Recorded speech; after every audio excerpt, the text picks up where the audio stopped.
I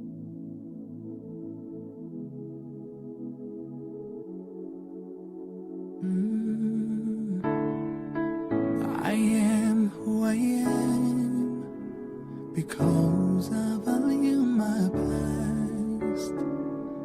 The memories of yesterday can never be changed, but they give me a reason to live again.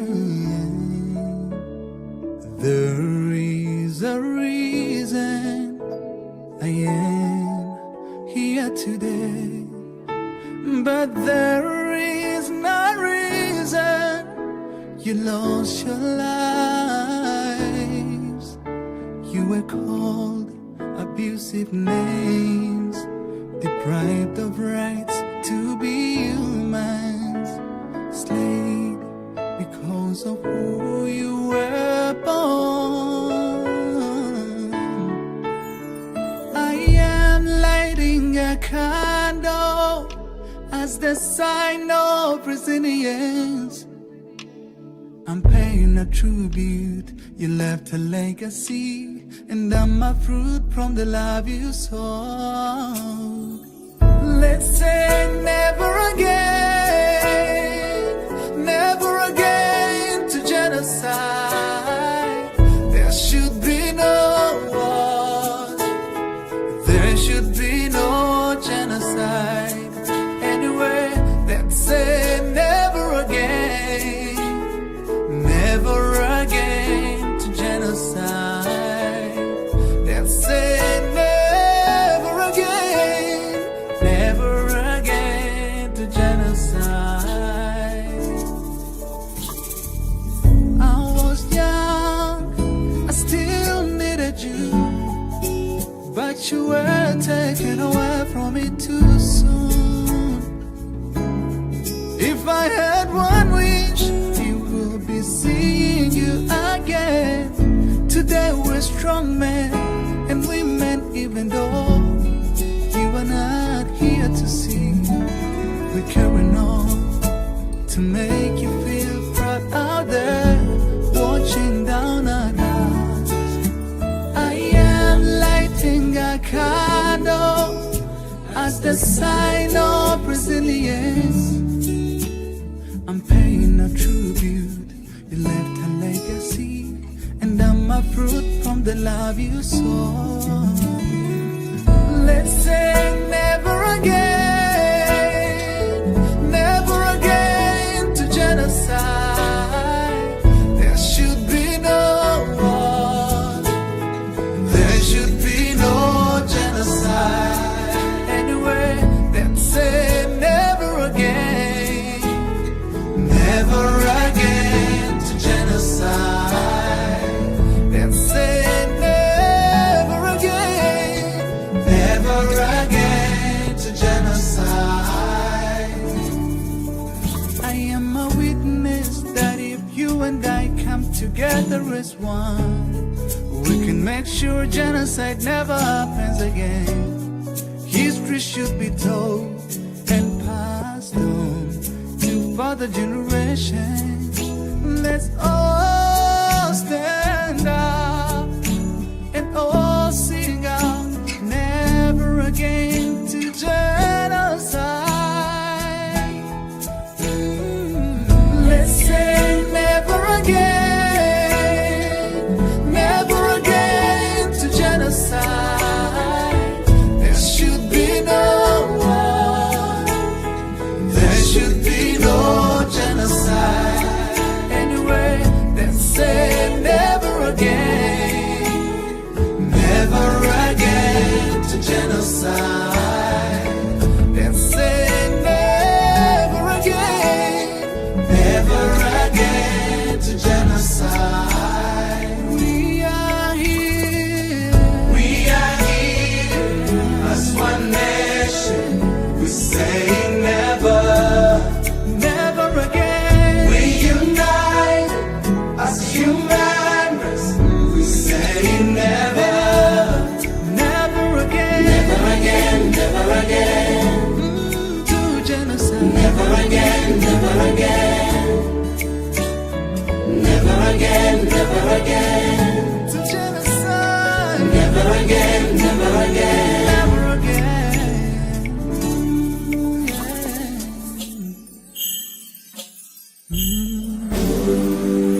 We brought you flowers. We brought you flowers. We brought you flowers. We brought you flowers. We brought you flowers. We brought you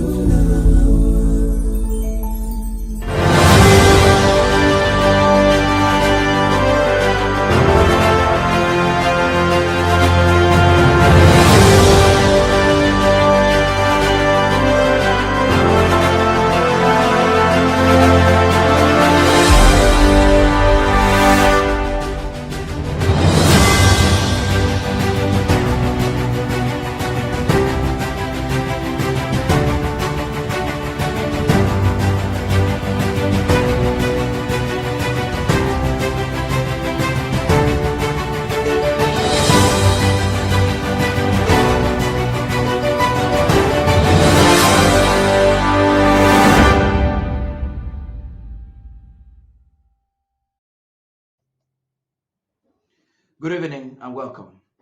In the intricate tapestry of global conflicts, the plight of Ambazonia emerges as a poignant reminder of the enduring struggle for self-determination against a backdrop of violence and political turmoil. The recent Israeli-Palestine peace deal, while representing a glimmer of hope for resolution, stands a stark contrast to the brutal realities of the Russia-Ukraine war, where sovereignty is contested and nations are torn apart. In the shadows of these international crises, the post-election landscape in French Cameroon reveals its own harrowing narrative of fraud and violence, further complicating an already fraught relationship with the southern Cameroon seeking for a restored independence that was stolen. As we dissect these pressing issues, we must acknowledge how they interweave, amplifying one another's strategies and igniting a quest for justice and peace amidst a war of words. So Ambazonia finds itself in a war of words. Tonight with me, I have three legal minds.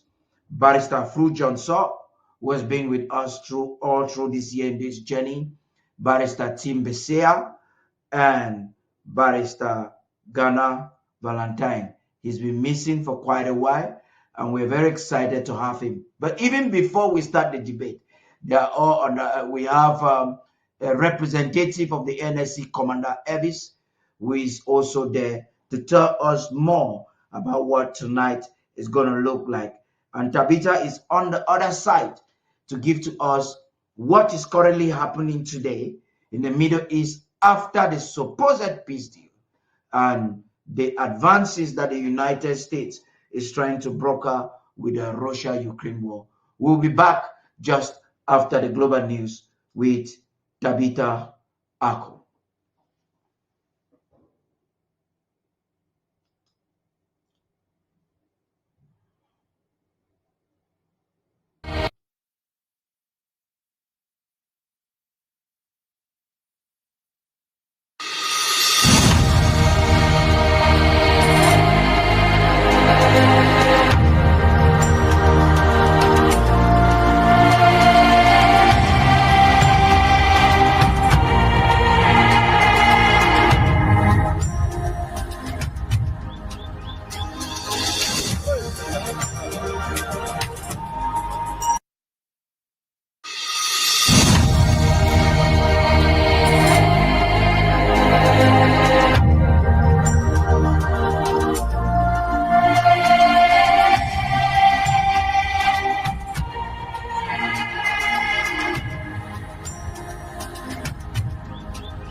On the global stage this week, diplomacy took center stage, from the U.S.-brokered ceasefire between Israel and Hamas to high-level talks in Washington between Ukrainian President Volodymyr Zelensky and United States President Donald Trump. The Washington meeting, widely expected to secure Tomahawk missile support for Ukraine, took an unexpected turn when Trump appeared to favor peace efforts over additional arms supplies to Ukraine. Now, we see that the move has stirred speculation over whether his sudden change in tone may be linked to his recent phone conversation with the Russian President Vladimir Putin. Zelensky, meanwhile, on the other hand, has accused Putin of exploiting diplomatic openings each time Washington signals new military support for Kyiv. Analysts are now questioning Trump's strategy. Is he playing the long game of brokering peace or pivoting toward a negotiated settlement that could redefine the balance of power between Ukraine and Russia? But then, while global attention centered on Washington's diplomatic maneuvers, tensions flared closer to home in colonial French Cameroon. In Douala, residents took to the streets, demanding transparency in Cameroon's ongoing elections, post-elections, calling out decades of authoritarian governance over Ambazonia. Now, in a national address, President Samuel Ikome Sako reaffirmed Ambazonia's rejection of colonial French Cameroon's election, insisting that Ambazonians do not recognize its election or institutions. He commended the sacrifices of Ambazonians' defense forces, youth, and citizens in sustaining what he described as a legitimate struggle for self-determination. As diplomacy shapes peace efforts abroad and self-determination drives unrest at home, the global community watches, questioning whether the world is entering a new phase of political realignment or simply witnessing another cycle of shifting alliances. Welcome to Global News. I am Tabitha Akro. Let's begin.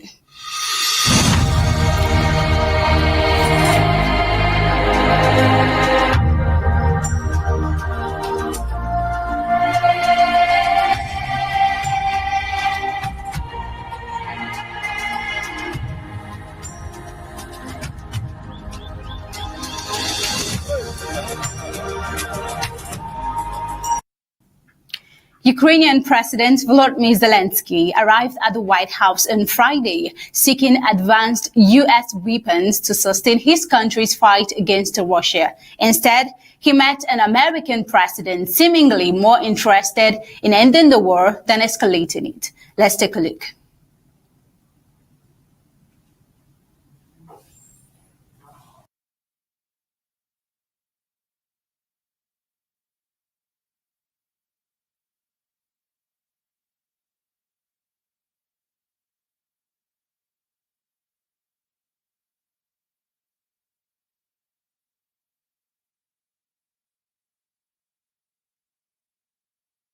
President Donald Trump appeared to press pause on additional military aid, including the long-range Tomahawk missiles Kyiv desperately wants, as he looks ahead to a possible peace summit with Russian President Vladimir Putin in Hungary. Now, the question now is whether Trump's focus on diplomacy signals a shift in Washington's strategy or a concession that could reshape the battlefield.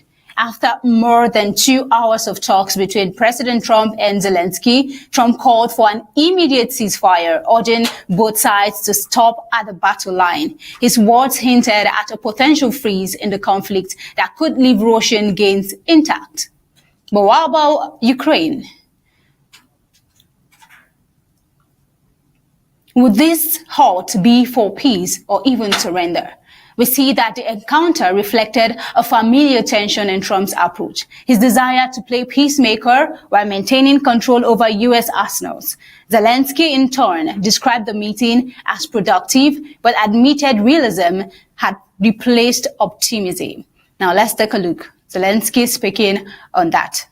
NATO is the best, but weapon is very important. Allies on our side is very important. And between us, for us, bilateral security guarantees between me and President Trump is very important. I don't know, we didn't speak with details about it, but this is the most important document because the United States is very strong.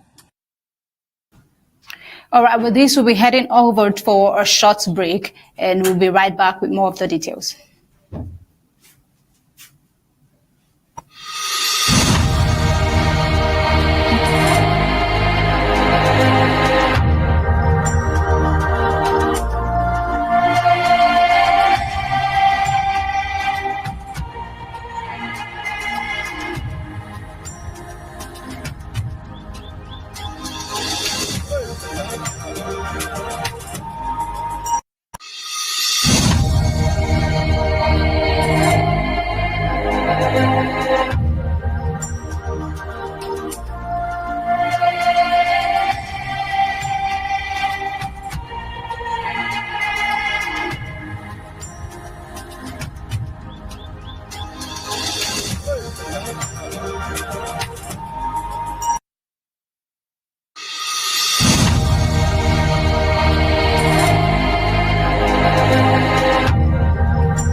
Welcome back. Meanwhile, Trump's renewed engagement with Russia has unsettled some European allies who fear a peace deal that could entrench Russia's occupation. Is the U.S. edging toward a settlement that rewards aggression or recalibrating diplomacy to end a war that has dragged on for nearly 4 years?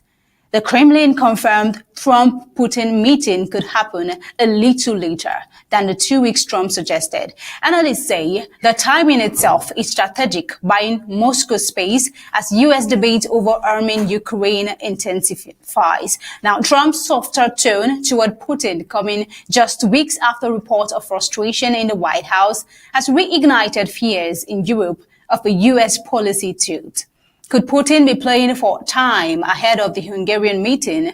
Trump, however, dismissed the idea.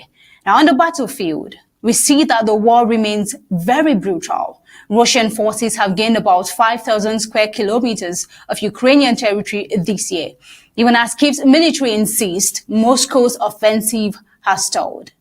As both sides escalate drone and energy attacks, some spilling into NATO airspace, analysts warn that a nasty and hasty diplomatic move could embolden the Kremlin. Tomahawk missiles would level the field, said Ukrainian defense analyst Mykola Belyskov. Peace without leverage is not peace, it's paralysis. So as Trump pursues what he calls the deal to end all deals, will diplomacy end the bloodshed or freeze injustice in place? Is he being played by Putin as speculated?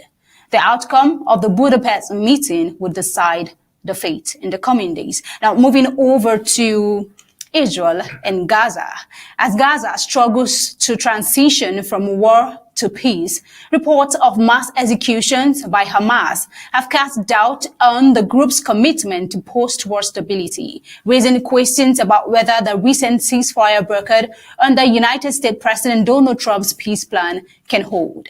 A senior Hamas official on Friday defended the execution of Palestinians accused of collaborating with Israel, describing them as criminals guilty of killing, according to Reuters. The group's actions followed footage that emerged of gunmen executing detainees in Gaza City's main square, images that drew international condemnation and a stern warning from President Trump.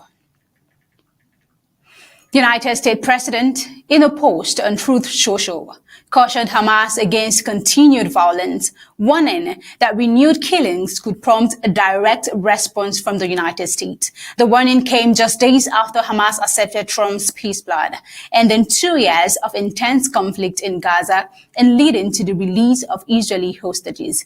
Let's take a look. I want to say that I can barely stand on my feet, and it is a privilege for me to speak here. It is the least I can do.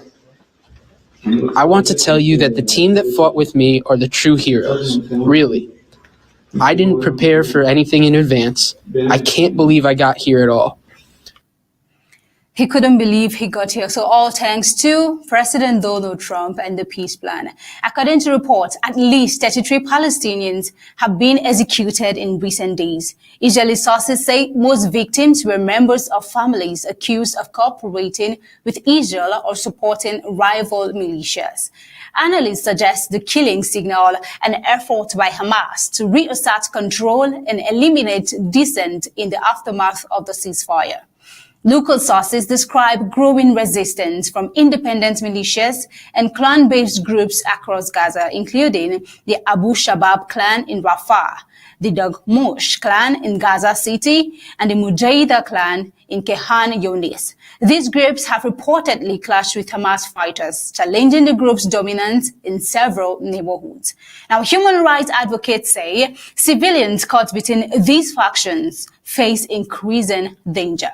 Some activists are attempting to establish safe zones aligned with Trump's peace framework, areas intended to allow civilians unaffiliated with Hamas to receive aid and protection. However, those leading such initiatives have reportedly been targeted and forced into hiding.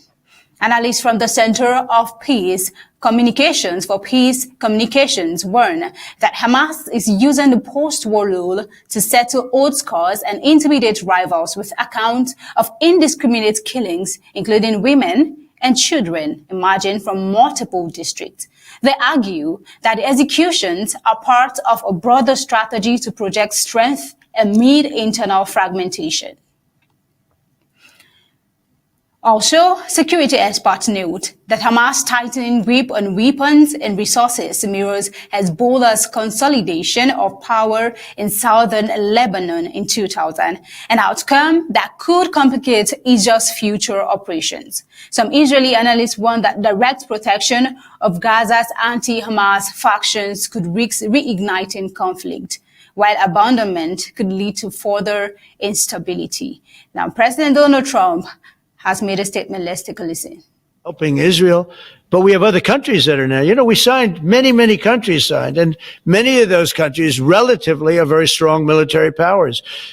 And Hamas has no support. See, Hamas had the support of Iran, and now Iran says, don't get us involved. The last time they got them involved didn't work out too well. So they used to have the support of Iran. Hamas has no support. Could that be the reason why they accepted the 20 peace plan? While Trump's 20-point peace plan envisions reconstruction and self-rule for communities opposed to Hamas, the latest wave of executions and infighting has left Gaza's future uncertain, with civilians describing chaos, fear, and the collapse of local governance. The ceasefire may prove fragile, testing whether Gaza's fragile peace can evolve into lasting stability or descend once again into violence. Prime Minister Benjamin Netanyahu made a statement in an interview with CBS Mornings when asked if peace can last in the Middle East. Let's take a listen. To give peace a chance. The conditions in his 20-point plan are very clear. It's not only that we get the hostages out without getting our military out, but that we would subsequently have both demilitarization and disarmament. They're not the same thing. First, Hamas has to give up its arms. And second, you want to make sure that there are no weapons factories inside Gaza. There's no smuggling of weapons into Gaza. We also agreed, okay, let's get the first part done. And now let's give a chance to do the second part peacefully. Let's give peace a chance. The situation underscores a pivotal moment for post-war Gaza. Can emerging local militias and civil bodies build a transitional authority under international backing, or will Hamas' internal purge derail reconstruction efforts like we are seeing happening right now, the executions happening in Gaza? The coming weeks will determine whether Trump's peace framework stabilizes the enclave or exposes deeper fractures in its governance. With this, we've come to the end of Global News, and we'll be heading over to the editorial with Star Smart.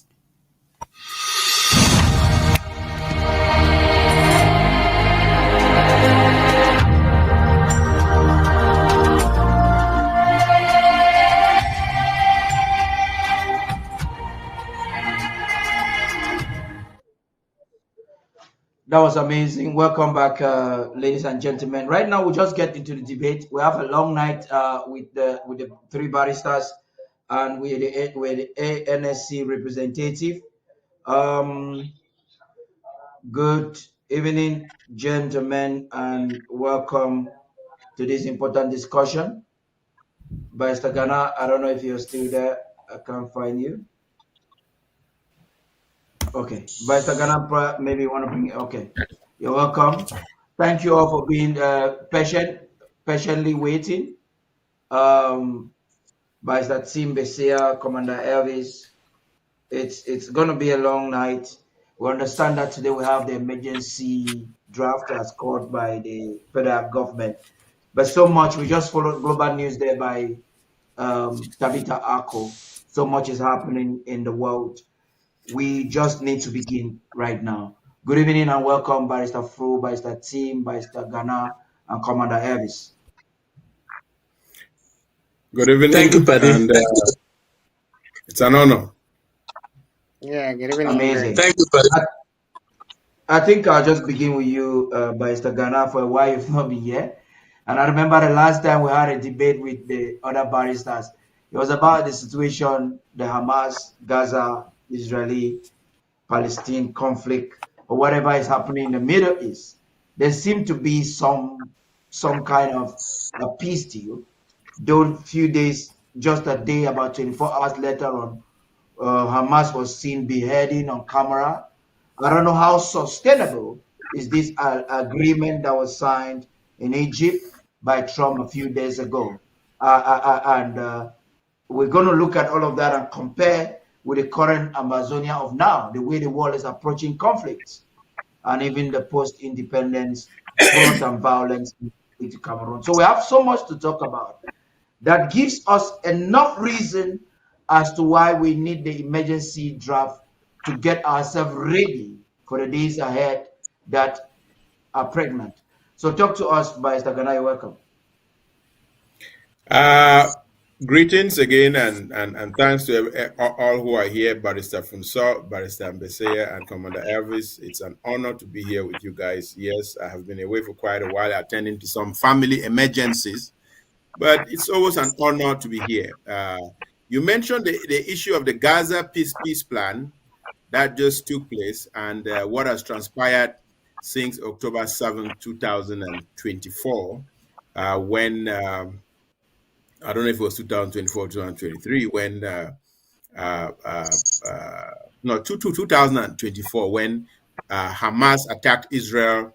And again, it's an irony that Kamala Harris was not that much of a foreign policy candidate. Kamala Harris was not that much of a security or pro-security candidate. But this was Hamas, again, very stupid decision, choosing to go attack Israel at the eve of U.S. presidential elections, bringing Lebanon into a fight, creating a crisis in the Middle East, and making the security issue eminent in the US presidential elections. So they, Hamas, helped the election of Donald Trump. And what did Donald Trump do? Give Israel a free hand to do whatever it wanted to do in terms of just bombing the crap out of Gaza. And we now have this 20-point agreement. And if you read the agreement and things that it specifies, and a lot of people say that this agreement was actually an Israeli agreement that they slipped under the table to the United States, and the United States presented it as a 20-point agreement. I think there's some truth to that. Hamas dug its own grave. And if you look at what has happened, the killing of Nasrallah in Lebanon, Iran being pushed back to its heels, the Houthis in Yemen, so many, over 70,000 Palestinians have died. And you talked about the beheadings that are happening in Gaza. And those beheadings point to a movement, they point to a people that does not want to go through a reformation. When Hamas won legislative elections in 2005, 2006, the PLO, the Palestinian Authority, was the one controlling Gaza. Hamas won those elections, overthrew the Palestinian Authority, executive authority there in Gaza, beheaded them just like they are beheading suspects now in Gaza.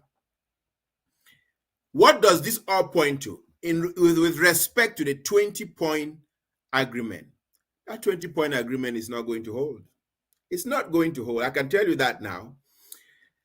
The situation in Gaza is very unfortunate because the way they are juxtaposed, the way they are placed vis-a-vis Israel, Israel will have to go back and do what it did before 2006, totally occupy Gaza and demilitarize it. I wish I could see a way out of that conflict. And we might blame Israel. We might say Israel overextended its mighty hand. Israel carpet bombed people. Israel. Hamas is not choosing peace. Hamas is not choosing to work in the context of the political and the global environment to at least safeguard the lives of its own people. Hamas agreed to the agreement, which calls for its demilitarization, disarming. Is that going to happen? Not so fast.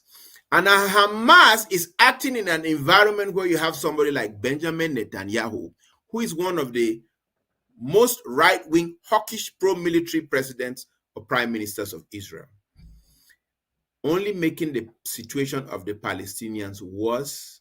And maybe our other two lawyers, barristers, will say something more sensible and more palatable than what I'm saying. But the situation in Gaza is very desperate, and for as long as we can foresee in the next 3 years while Trump is in power, Israel is going to have a free hand. We don't like Palestinians to be undergoing that, but I don't see any other option. Let me listen to my wise colleagues to hear something more palatable. Barrister Fru, this was foreseeable, this was predictable from the onset, especially following your rhetoric during our debates. I'd like to hear from you. Yeah, but it is very, very easy for us to sit here and blame the Palestinian people. People who have been living under occupation since 1948. They have no state. They have no home they can call their own. They are even landlocked by Israel. Nothing enters without Israel. Nothing goes out without Israel. I cannot imagine. Since 1948, people have been living under the conditions which the the Palestinians are living. Hamas is beheading people now because they are tired of betrayal. They have been put in a position where Their whole life, where they lived under the occupation has been flattened. No house is still standing. All the skyscrapers are down. And there were some people who betrayed. I cannot begin to sit here and judge what Hamas is doing, because we have betrayers in the southern Cameroons and there's nothing we can do about it. But Hamas has its own formula. Listen, the 20 or so plants I support. I agree with Barrister Gana. It's a farce. It's not going to go anywhere. At least the Israelis have succeeded in getting back their hostages, the ones that are alive. I don't know whether they'll ever get the bodies, all of the bodies back, given the destructive nature of where they are supposed to be. Can you still find all of the bodies? It's another question. But the point I'm making is that Palestinians are still living under occupation since 1948, and they are a people who are in prison for the rest of their life. Can the Palestinian actually leave the West Bank or Gaza and go out and come back without Israel? When we talk about these people, these Palestinian people, we should look at our own situation. We have been living under occupation since 1961. But it has been a nightmare for us. Just begin to imagine that if we were in a situation where we're landlocked and we cannot come out, we have to go through some kind of procedures to get out. We will begin to know how the Palestinians feel. The Israelis have been armed by the West, have been made a military power by the West, and as long as the Palestinian people don't have freedom to have their own state, there will be no peace in that part of the world. That is my take. Barrister Mbeseha, please. No, thank you for having me, and thank Barrister Gana and Nsoh for their contribution. You see, when we get to the time, we're just emotional.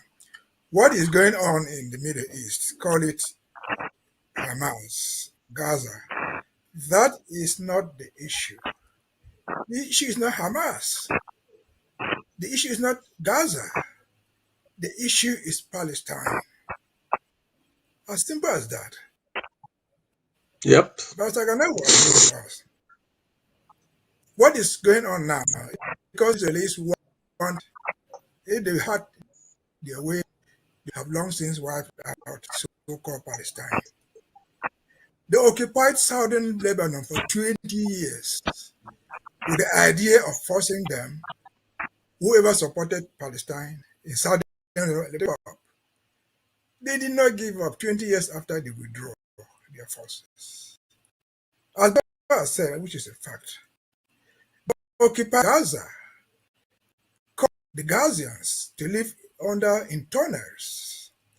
But did they ever imagine that there could come a time during the occupation that Israelis themselves will live in the tunnels of Gaza, that they will be killed and buried in tunnels, that they are today begging for their corpses and for their remains? And so, blame Gaza, blame Hamas. Hamas, we don't know, was the creation of the Americans under Bill Clinton. There was no state. They are the ones who insisted on elections, which Hamas won in the Gaza Strip. Does that make any sense to us, Ambazonians? It does. It just reminds us that elections during war is not what you wanted. If the Americans are not insisted on that, there will be no Hamas wherever they are. What it is, what from it. The truth is, whether Israelites like it or not, whether Palestinians like it or not, they are not going to win the war by fighting. Absolutely not. Was military power of since eliminated, but has been going particularly after 67. It does not happen. But what happened in the Middle East, called the Cairo agreement now, whether 20 points, 10 points, 50 points, is what is important. People fight because there's a cause. People go to the negotiation table because they realize that they cannot win an outright victory. Yeah. And so, whether it is implemented or not, I think the greatest lesson, to me, the Palestinians have nothing to offer anymore. They have offered their lives. They have been killed in their thousands, if not millions. But Israel are missed. They have not defeated them. Essentially because Israel, officially known, is an apartheid. If the Israelis were prepared to stand the Israelites to every other person to include Palestine as Israelites, who know where they are. State. If you have to belong to the state of Israel, you must be a Jew. You have to bet you do it that way. That's your own will. We don't have to decide for them. But there is no way they are going to defeat Palestine militarily. Absolutely no way. They would have long since defeated them. They can kill many of them more. They can flatten their towns because they thought that their original idea was to think that they can drive away whatever was left in Gaza for Palestinians, for the Israelites to occupy. They see that. That's just a fact. I see the vote at the United Nations just a few weeks ago, recognizing Palestine. They were recognizing Hamas. They were recognizing the state of Palestine. And so bottom line again, as compared to our own case, which is what I'm not here to blaming Gaza, blaming Hamas, Palestine, or Israel. No, the lesson we take from it is that when you fight a war, you have a cause you're fighting for. What happens? The stakeholders have to come together and look for it. It will not be the best solution to each of the parts, but it is a way for you to just move on. And so again, that's amazing. War, in war, mutually hurting circumstances where each of the fact and feels should end. The President says, the Israelis are an apartheid people. They will never rest in peace until they find even the bones of their lost brothers. As long as there remain some tunnels in Gaza, they are angry. They want to get them back. But they will never get them back until they sacrifice something. In spite of killing so many Palestinians, the killings do not bring back the bones of those killed Israelis. Tunnels do not even intend to live on that tunnel. But it has been a lesson showing that, look, human beings live in tunnels. They can't say they would rather all die than to give in. And it is impossible for you to kill so many millions of Palestinians. It's just impossible. You have to give up something. And again, I know we're coming back to it. If you take what is happening what happened in Cairo, and then just tag it on what's happening with Ukraine, there comes a time people fight a war for a reason.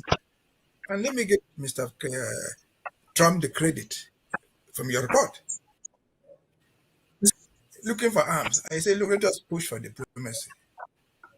Why? Because it is actually impossible for Ukraine to defeat Russia. Yeah. We're going to get into the Ukraine-Russia conflict just in a moment, but I want us to reflect on some of the thoughts. Let me then end with Palestine. We'll come to that one. And so, again, people fight a war for a reason. Mr. Forever. He's an old man like me and you. His party is going to live. The problem will remain, like others before him.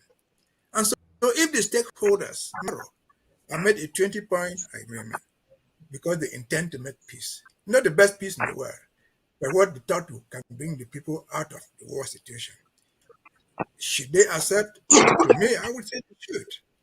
And that will apply to Ambazonians. That's why we have been singing conference table, back to root causes, find solutions. Getting to the implication of Barrister Yes, that's why I said we have a lot to talk about just before the chat There's begins. something briefly that I just want to say, Paddy. I want to say something briefly. Make it brief so that we can progress. One thing that is not being said, and I really want our audience to be very honest about this. The Palestinians have been given many chances to get into agreements with the Israelis and live in peace, and they have chosen not to. I'm going to compare it to a situation, the situation of South Africa. When Mandela was negotiating out of jail to settle the situation in South Africa, there was a political party which was just like Hamas in South Africa, the Pan-African, the Pan-African Congress, headed by Chris Hani, whose slogan was "One settler, one bullet." Whose slogan was "One settler, one bullet." Now, if we had adopted that same approach in South Africa, we would never have had a peaceful agreement where power would have transferred to blacks. Because how can you say one settler, one bullet? It means you want to kill all the whites, which they were armed at that time. It would have been a conflict with an untold bloodbath. So in any conflict you have, there is a solution that does not belong to the extremists. In the situation of the Palestinians, the situation lies with the moderate Palestinians and not with the extremists. And Yasser Arafat, the chairman of the PLO, had been given many chances, particularly under the Oslo Accord, to sign an agreement that guaranteed self-governance for Palestinians to live side by side in peace with Israel. Arafat was afraid to sign because of Islamic Jihad, which is Hamas. So the Palestinians have been given several choices to make peace, and they didn't take it. Take the case of the Southern Cameroons. Just imagine that we had the opportunity of self-governance of our territory. What would we have used that self-governance to do? Even current day Southern Cameroons, with the limited freedom that we've had, what have we done? People have built farms. PTAs have built schools. Churches have built schools. We have built one of the best educational systems in Cameroon, because we have not just focused on fighting and killing people from East Cameroon, but we focus on building the Southern Cameroons with all the resources that the Palestinians have had from Qatar, from Saudi Arabia, from Iran, from Oman, from all of those Gulf states. If they had been focused on just improving the lives of Palestinians, that place would be a Garden of Eden. So let's not just blame I think you have a good point there, but you've said something which Southern Cameroons has not focused even one bit killing people east of the Mongo. We only picked up weapons 8 years ago to defend ourselves from a genocidal onslaught. But I think everything in your narrative is correct. So talking about freedom, our freedom of choice, and the recognition of our homeland, and the fact that our freedom is God-given, and we have a duty to defend it. This is what the President of the Federal Republic of Ambazonia had to say. We'll be back right after. My fellow comrades in the movement, those who have abandoned the restoration struggle and now campaign for regime change in La République du Cameroon are no longer with us. They are the house slaves of our generation, those who lived so long in the master's house that they came to reject freedom and served to maintain their own bondage. The soft excitement over La République du Cameroon's elections or selection is tantamount to inviting the occupier to remain in Ambazonia. It betrays the blood of our heroes and the wishes of our martyrs. Let no one call that naivety. There is no naivety in hell. And for 8 years, we have lived through hell. Our people are suffering, displaced, and dying daily. To know this and still collaborate with the occupier is not innocence. It is wickedness and selfishness. Some of these Chiroma and Kamto friends are amongst some of the most or same voices that once accused my presidency of wanting to sell Ambazonia to La République du Cameroon. But today, through their own alliances and applauses, their true political affiliations are now clear to all.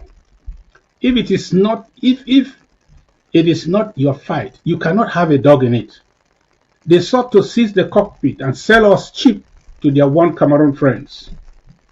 Some of these house slaves, like Fru before them, have asked some of you to join La République du Cameroon politics and not put our eggs in one basket. Then what two baskets do we have in Ambazonia? There's only one basket, independence. The so-called second basket is the one Cameroon basket. It is a python's gullet waiting to swallow the eggs of our freedom. To place our eggs there is surrender or betrayal. Let me be clear. A federated one Cameroon is not a substitute for independence. It is the opposite of independence. We must not be deceived, delayed, or destroyed, not by greed, stupidity, weakness, or corruption. We are a free people, and if we will ever choose to join another country, we must negotiate as a free people. Our equality with the French Cameroon in 1961 must first be fully restored and recognized before any sovereign decision about our future can be made by us. Anything less than that is annexation in disguise. Historically, the people of southern Cameroons have been under successive foreign powers, Britain, Germany, then Britain again, before being fraudulently annexed by La République du Cameroon. None of the other territories of that former colonial entity remain under occupation today except the southern Cameroons. We were not cursed by God to live perpetually subjugated. We have restored our sovereignty and we will defend it. Only in freedom shall we decide our destiny. If French Cameroon accepted conditional independence from the French in 1958, let them know that we shall not. Our freedom is God-given and non-negotiable.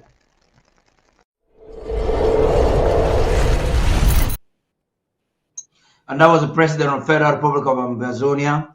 His last note there, our freedom is God-given and non-negotiable.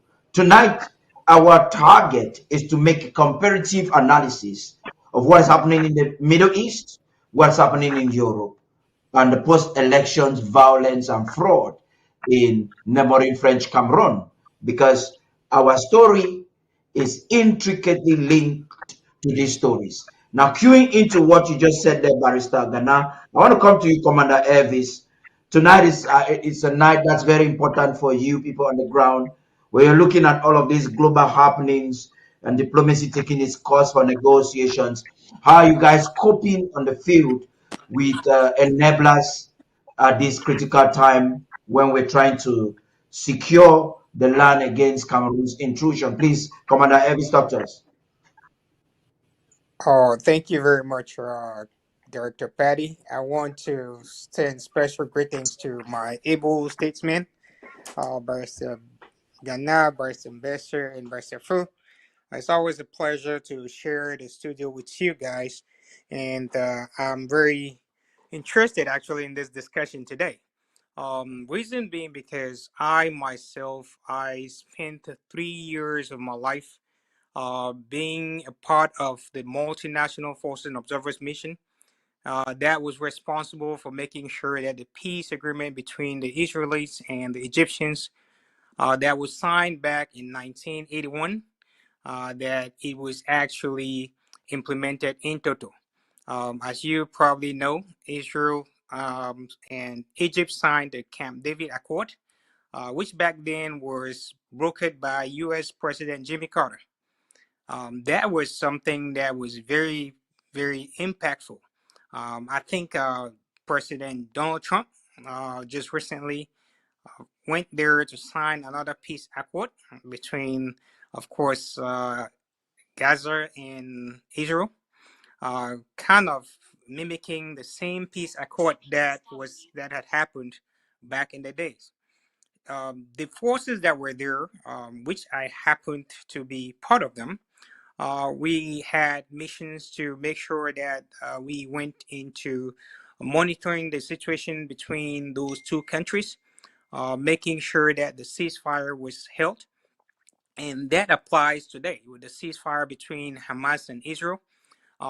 We have pertinent questions that we are looking out for, right? As part of the deal, we've seen the release of hostages. Israel has released some of the Palestinian prisoners. We have already seen Hamas already handing over bodies of some deceased Israeli hostages. And these are very critical for the peace process to proceed. Of course, the humanitarian crisis is still very severe, which is very unfortunate. Right, there's been widespread destructions of infrastructure, water, electricity, hospitals, and houses. These have been damaged beyond even some repairs. We have also seen widespread reports of farming and malnutrition that have taken place, and how the world at large has been trying to get to the support of these individuals. These are things that also mimic our situation, where La Republique has also stabbed us to a higher extent. They have tried to inflict so much pain on our people to a greater extent, and we have been able to resist. So going forward, looking at the Middle East and looking at our story, right, we kind of want to ask, is there a point where we also going to come to some sort of a ceasefire with La Republique, right? Even though a truce is definitely what we would be looking forward to, but there are some places where that truce has already, I can say it's already taken effect, where the military from La Republique would not go out to attack or, even try to attack our Amazonian state army. They're kind of in a state of detente, as they will call it, right? Just watching at your enemy from the other side, and he's watching at you, and nobody's is going over to cross the line to attack, right? So at that point, we have these ultimate momentum now in our struggle, where we believe that it is a once in a lifetime opportunity for us Ambazonians. And I think the reason for tonight's draft is very, very important. It is a draft that calls on all Ambazonians to come on board because we have enough tools at our disposal right now that La Republique could not see it coming. We have the momentum on our sides. We have the ability of calling Commander Elvis. Commander Elvis. Yes. Commander Elvis, we're gradually getting to that. But I want us to now, I interrupted by Mr. Gana purposefully, because I'm giving him the mic now to cue us into Europe, what's happening between Russia. Then we'll get to post-elections in La Republique du Cameroon and really hitting the nail on the head why the government is calling Ambazonians this time to get ready for the days ahead. Very close. We're talking about a few hours. It could be in the next 48 hours, the next 72 hours, that things can just turn all around. The question is Ambazonia getting ready? About 2 years ago, Barrister Gana, you were on this same platform, having a perspective, a view on the Russia-Ukraine war. There was a statement that came from you that has been very remarkable. And with Putin in Ukraine and Biya in Ambazonia, what makes the difference? So much has happened. There's been back and forth. Donald Trump came in with his own policy, foreign tactics, intimidating or brutalizing or shouting at Ukraine. Later on, we realized it was a strategy. Hopefully, for a very long time, there was a rendezvous successful rendezvous between Putin and Trump in Alaska. A few days later on, it appears that Putin just went there to share a cup of coffee because he escalated anything he was doing on the ground. But we know that's how dictators, tyrants, or hegemonies work.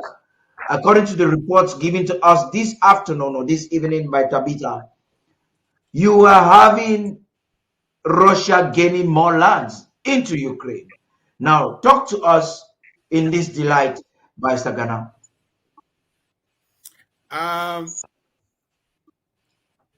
Thank you for bringing a throwback to specific to what I said. I did not get exactly what I said, but I think I'm going to echo what I said because I know what I would have said 2 years ago, and what I saw happening in this conflict has not changed. I saw this conflict being where it is now, as it is happening. Bottom line, to summarize it, Russia is cooked. Period. Russia is cooked. There is a statement, and I'm gonna use some words that are not very good for TV, but in the West, if you want to get in the street, there's something they say. They say you always get kissed before you get effed up. They say you always get kissed before you get effed up. So if you've looked at what Trump has been doing since he came to power, when he was talking, oh, Putin is my friend. That has nothing to do with the West. It's just, I think Africa has taken out that more. Correct. That is normal balance, you know. But all right. I could not say it. I could not say I am focusing on what Gana is saying. Please, can we hear it? All right. Yeah, go ahead. So, first comparison between beer and Putin, or between the situation in Ambazonia and the situation that Putin is undergoing. First, the overthrow of constitutional order.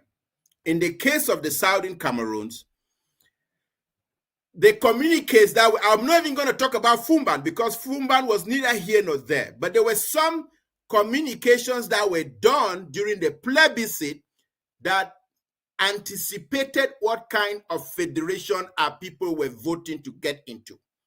That was overthrown. You have a throwback to Russia. Putin came in 2001. Boris Yeltsin handed over power to him. And what did Putin do? I mean, Russia, I think they served 7-year terms. 14 years later, what did Putin do?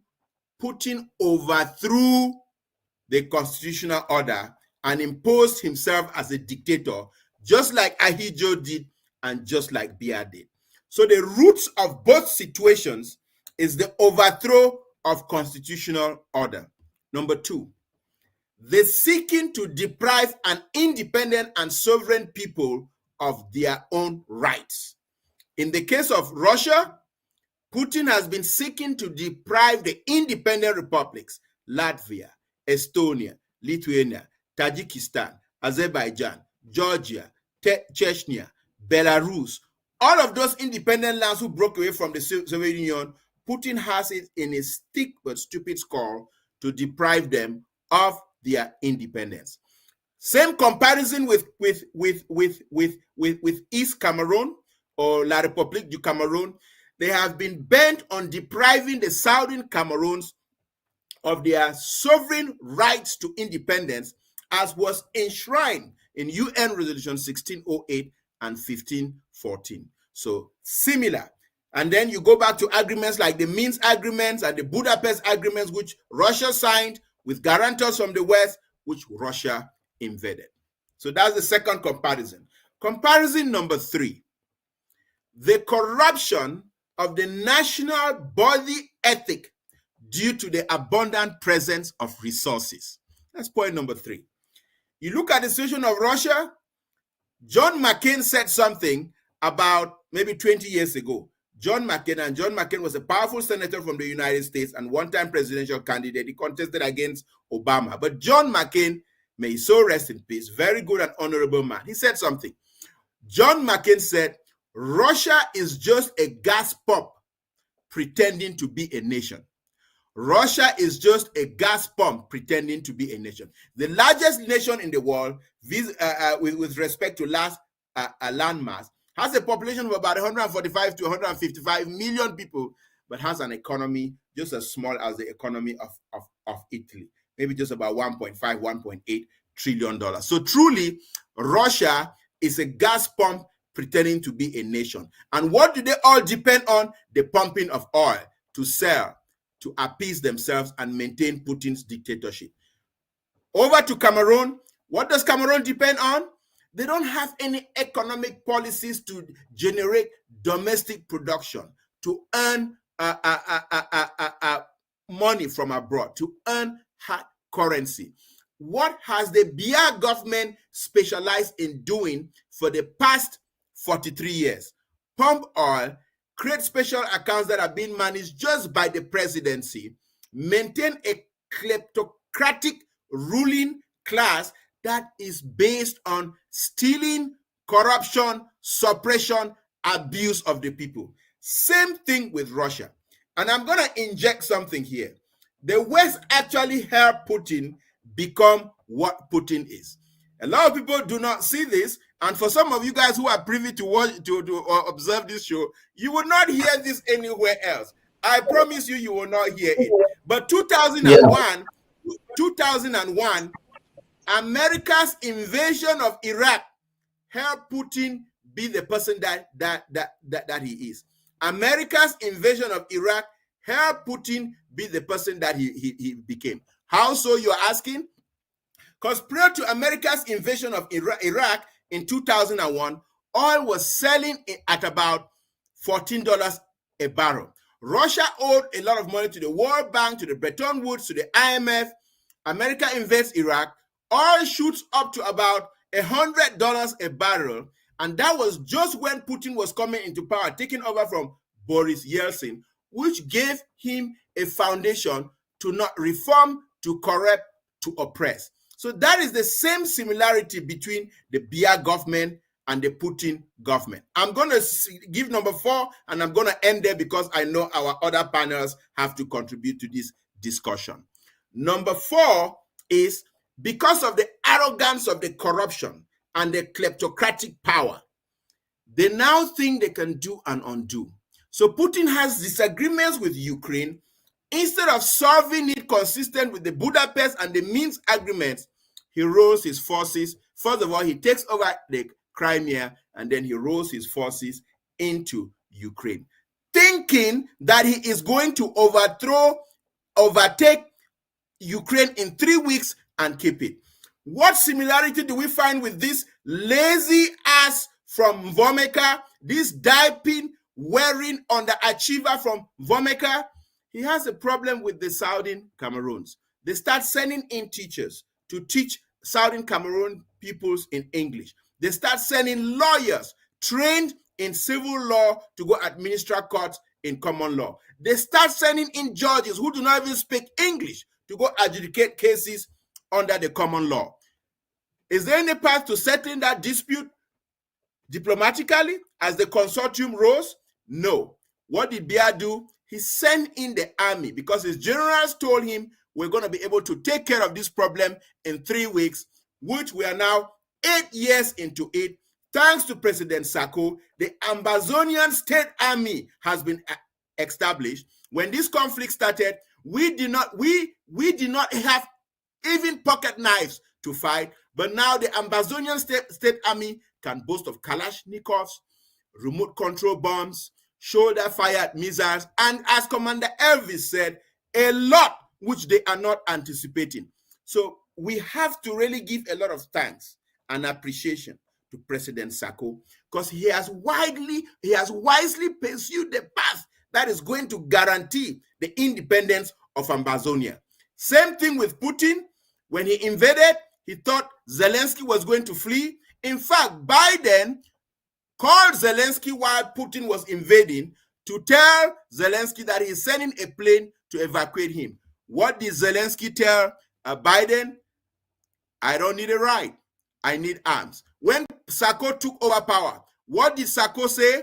Dr. Common Sense, we have to pursue the path of armed resistance. The path of armed resistance, by the way, I'm just going to conclude with this final thought, has taught East Cameroon, that in this their conflict that they have, in this their conflict that they're having with these bastardized elections, which the guy from the north has won. By the way, I met him in 1991, and in this show, I'm going to recount what I think about him. Him and I met in New York.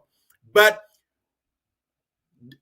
what we've taught East Cameroon and what we've taught the North for 8 years is that you can stand up in a fight against this bastardized regime in Yaoundé and you can be victorious. So what is going to happen in Yaoundé, we haven't even seen yet. There is going to be a bloodbath. And later on, I can explain to you why. But thanks for giving me the chance to speak. Let me hand it over to my very, very wise and learned colleagues, Barrister Fru Nsoh and Barrister Mbeseha. Barrister Fru, please. That was an excellent presentation from Barrister Gana. May I want to add that while Putin was pumping oil after the invasion of Iraq and enriching himself, Paul Biya is stealing the southern Cameroon's oil and enriching both himself and his family. One case in point, the wife is now the one in charge of the oil from the southern Cameroons. All of the oil that Cameroon is drilling is now being controlled by the wife and her acolytes in SNH. Having said that, Barrister Gana has given a complete comparison of Putin and Biya. And I am, the only fear I have is the game that President Trump is playing. Invites Zelensky to talk about missiles. Just before Zelensky arrives, there's a phone call from Putin. And they spoke for 2 hours, more than 2 hours. If I believe what President Trump is saying. They spoke for 2 hours. And Zelensky comes, he is going back without those missiles. Instead, President Trump is flying to Europe, to Budapest or some other country to meet with Putin. Again, the meeting in Alaska was a farce. Nothing came out of it. Are we sure something will come out of the one in the next 2 weeks? And what happens to Ukraine? From Tabitha's presentation, 5,000 square miles of Ukraine has been occupied again by the Russians. Ukraine is fighting with its back to the wall. I need support in terms of arms. They are not getting it because the superpowers in the West are in between, negotiating, and nothing is coming out of the negotiation. Let's hope that something will come out. And I also agree with Barrister Gana, the Russians are sinking. They are sinking because if the United States succeeds to get India to stop buying oil from Russia and also renew its relationship with China and comes into the oil market with China, reducing the quantity of oil that China is going to import from Russia, and also using or putting a permanent embargo on the resources of Russia in the West, in the Western banks, Russia will collapse in this war. I don't see how they can continue this war without the present resources that they are having. And for Putin to call President Trump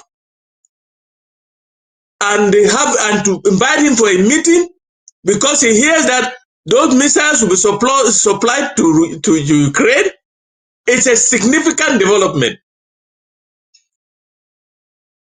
And until the West are serious enough to give Ukraine the defensive weapons they want, there will be a stalemate. For now, but Putin will end up losing. The handwriting is on the wall. Like Barrister Gana says, they are cooked. They have been cooked.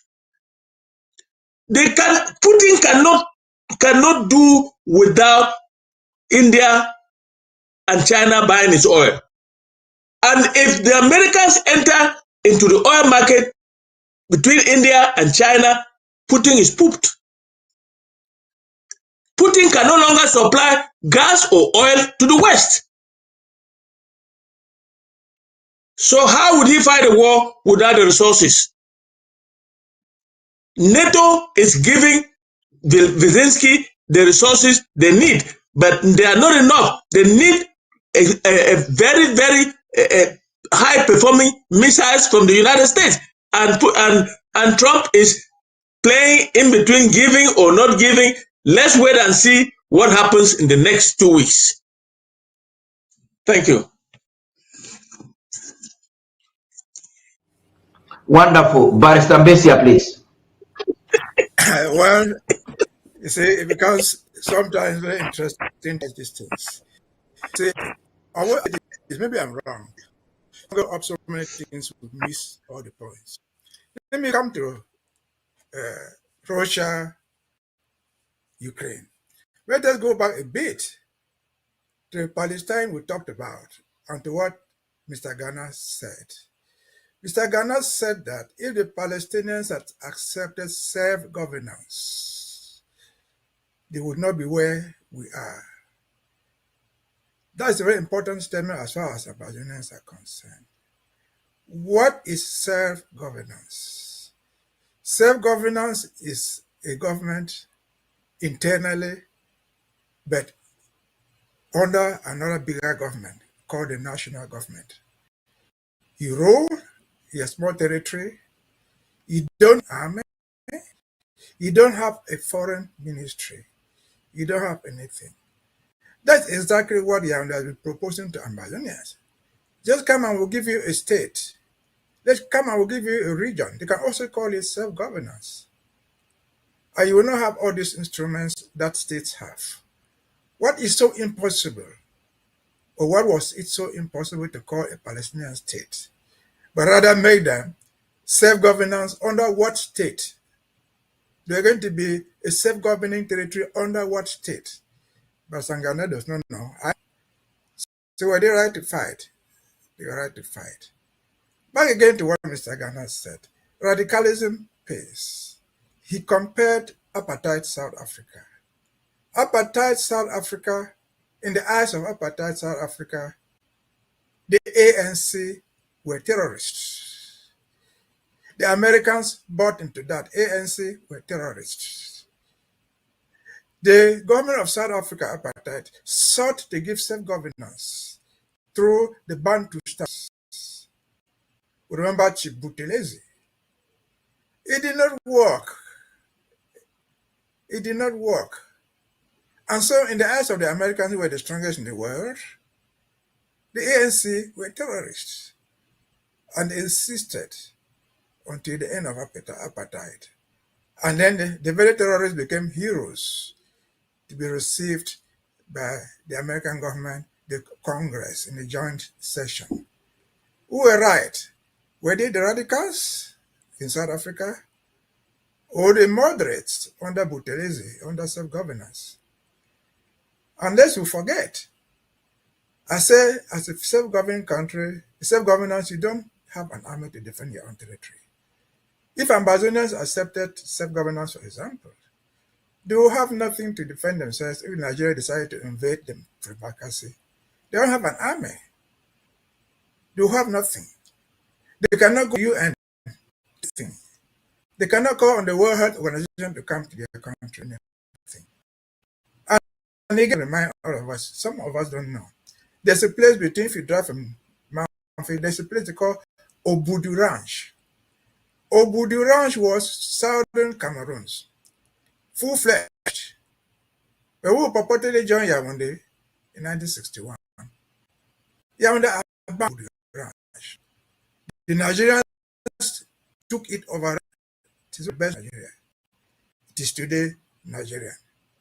Because the Nigerian government was not prepared to go and fight for Obudu Ranch, knowing that it belonged to southern Cameroon. And so again, President Ghana, maybe he's forgotten, Ambazonians are not fighting for self-governance within the territory of Cameroon. By no means. We're fighting for a territory that will have its own army, that can defend itself, that will have its own religion on the world, from self-governance. Let me then transition to a long history is important.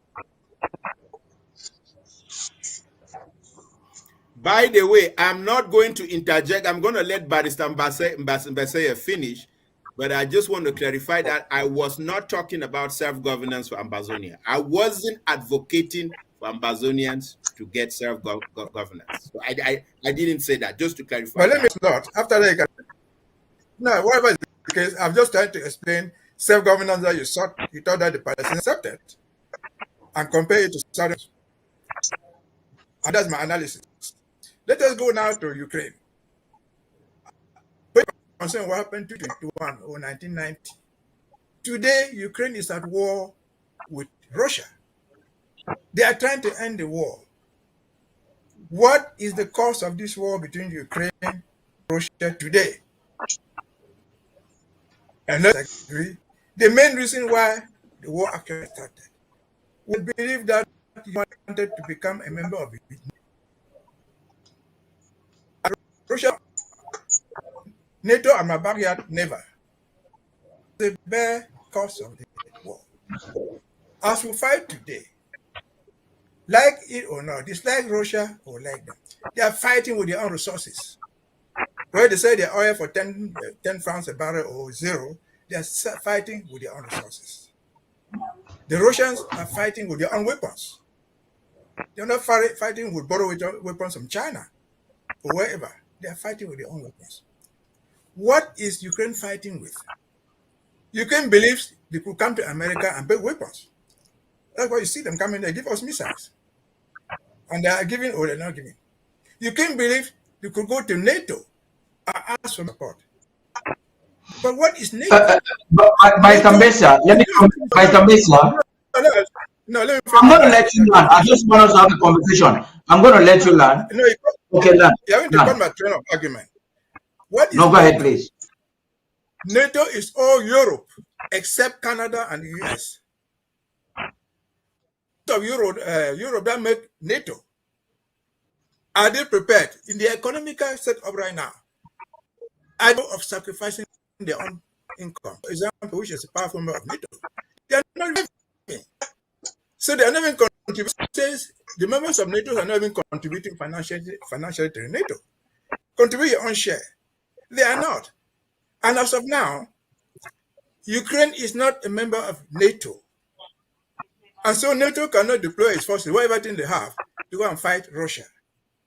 They are not going to do it. They don't have the resources to do it. They don't have the right because Ukraine is not part of NATO. And then they can all rely on America. America doesn't just give you money for nothing. President Trump knows that. He can deploy American resources there, but he has the limitation. America does not have that money to spend like that. And so when Zelensky comes to meet Trump, and Trump says, look, let us deal with this thing diplomatically. I give him 100%. Because, again, it is impossible. Ukraine can do harm to the Russians. They can kill 100,000 of their soldiers. But, agree with me or not, Ukraine cannot defeat Russia militarily. And so, faced with that, what do? You go to the conference table and address the root causes of the problem.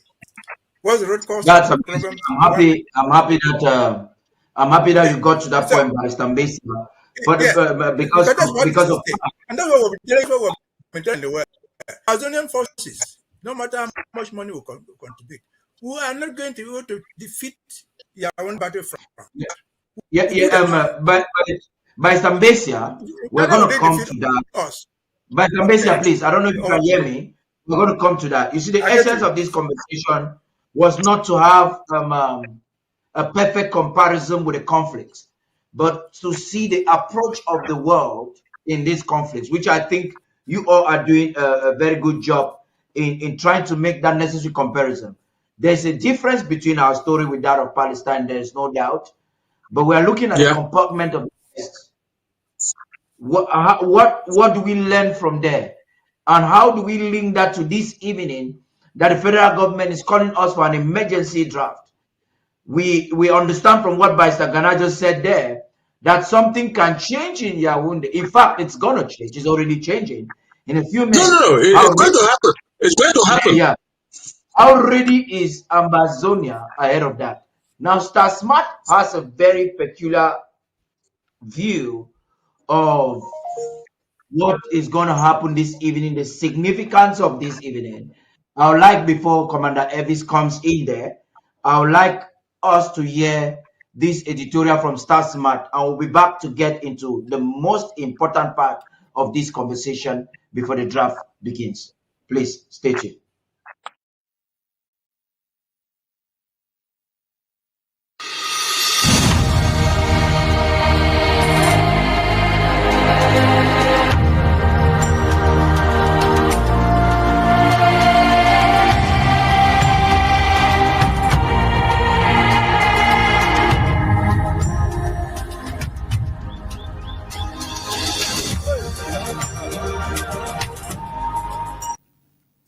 What defines the soul of a people at the crossroads of destiny?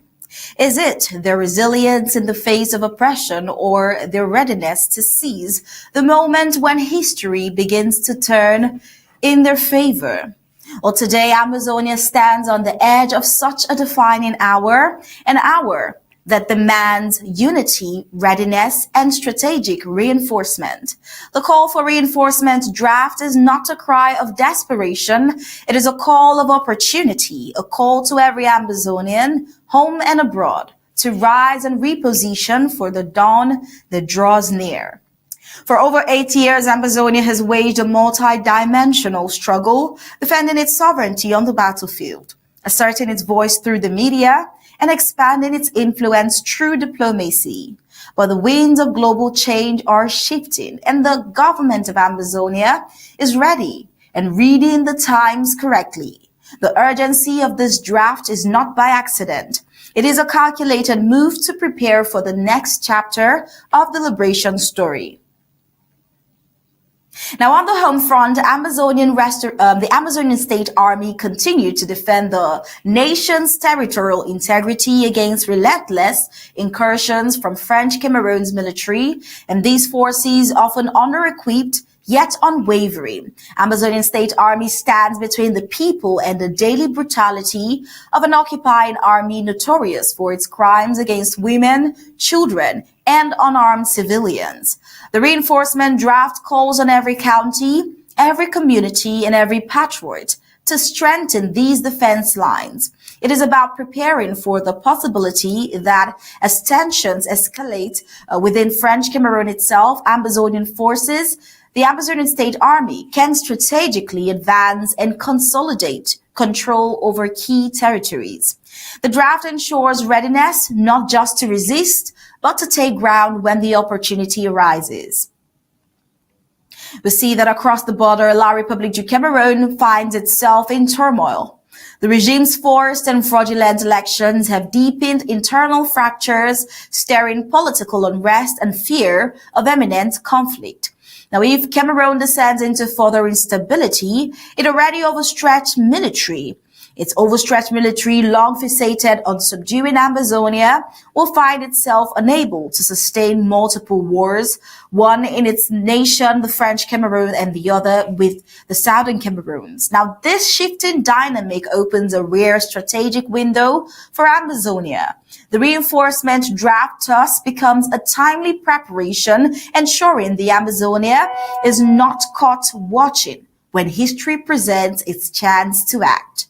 Now, as Cameroon's empire of repression trembles from within, Ambazonia must be ready to stand strong, organized, and unified.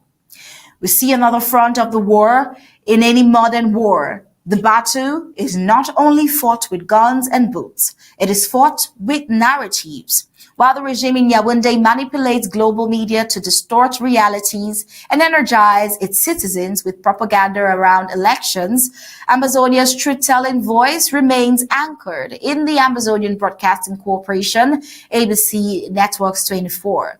At a time when falsehood thrives, ABC Networks 24 and the ABC Amba TV remains the only uncompromised platforms telling the world the unfiltered truth of Ambazonia's resistance and survival. The reinforcement draft calls for renewed support to strengthen this lifeline to ensure that Ambazonia's story does not fade beneath the noise of misinformation.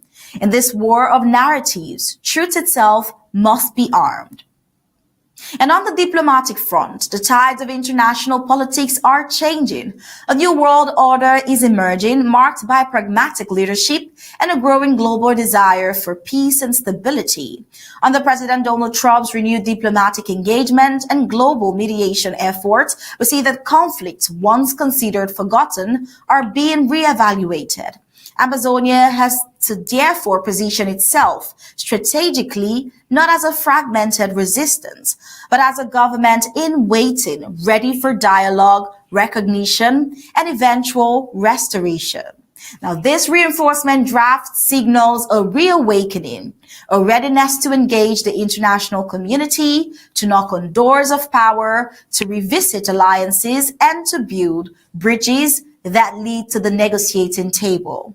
Ambazonia's diplomatic machinery must now match its resilience in the field, refined, responsive, and prepared for mediation when that call comes.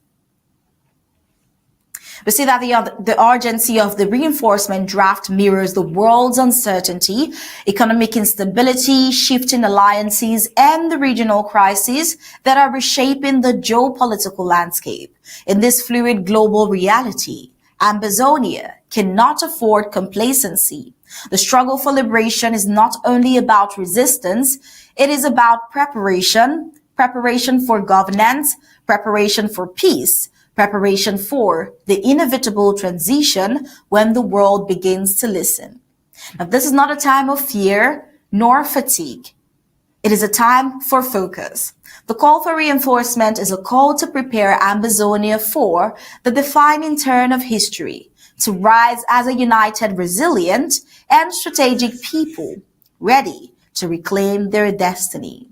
In the words of Ambazonia's forebears, freedom is not given, it is indeed taken. And for Ambazonia, that moment to take freedom with courage, clarity, and conviction has come once again. It is at this juncture we'll hand the mic back to our news director, Mr. Tarh Paddy King.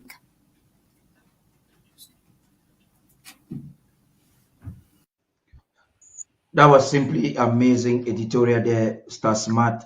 Amazing. No comment to make on that. Commander Elvis, very briefly, I'd like to hear from you before we move to a very important part to conclude this conversation of tonight. Please, Commander Elvis. Thank you very much again, Director Paddy, for that opportunity. I think Star Smart gave an amazing performance there, breaking down every reason why we need this enforcement draft. I can only enforce that message by saying that the Ambazonian State Army, during their 1st October presentation, had showed the world, had showed Ambazonians what we are capable of, the direction that we intend to take this growing nation. We have the capability, we have the human resources, we have the intelligence, we have the people that are willing to dive deep and build a greater nation.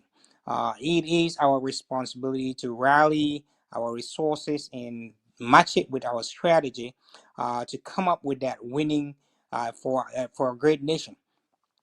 We have seen great resilience in the face of our Ambazonian State Army. We have been looking for opportunities to be able to drive a wedge, or rather pierce a knife into the enemy, and that opportunity has presented itself, and is one that we need to grasp. That is why, looking strategically from the president's point of view, this draft was called just on time to make sure that we refuel our baskets, that we re-energize, we re-strategize. And I can assure you that the Ambazonian National Self-Defense Council has been doing just that. That is the moment that they have actually been waiting for. The strategies are already in place. We need to galvanize and get those resources to implement. You all can agree with me that the moment is now. We have never had a great moment as such where we actually having another, I can say proxy war being fought by La Republique on this northern front. So this opens up another front, and like they say in the military terms, the enemy of your enemy, it becomes your friend. So I don't care what they say. If Chiroma continue to fight on that side, he becomes our friend for the sole purpose that he makes it easier for us.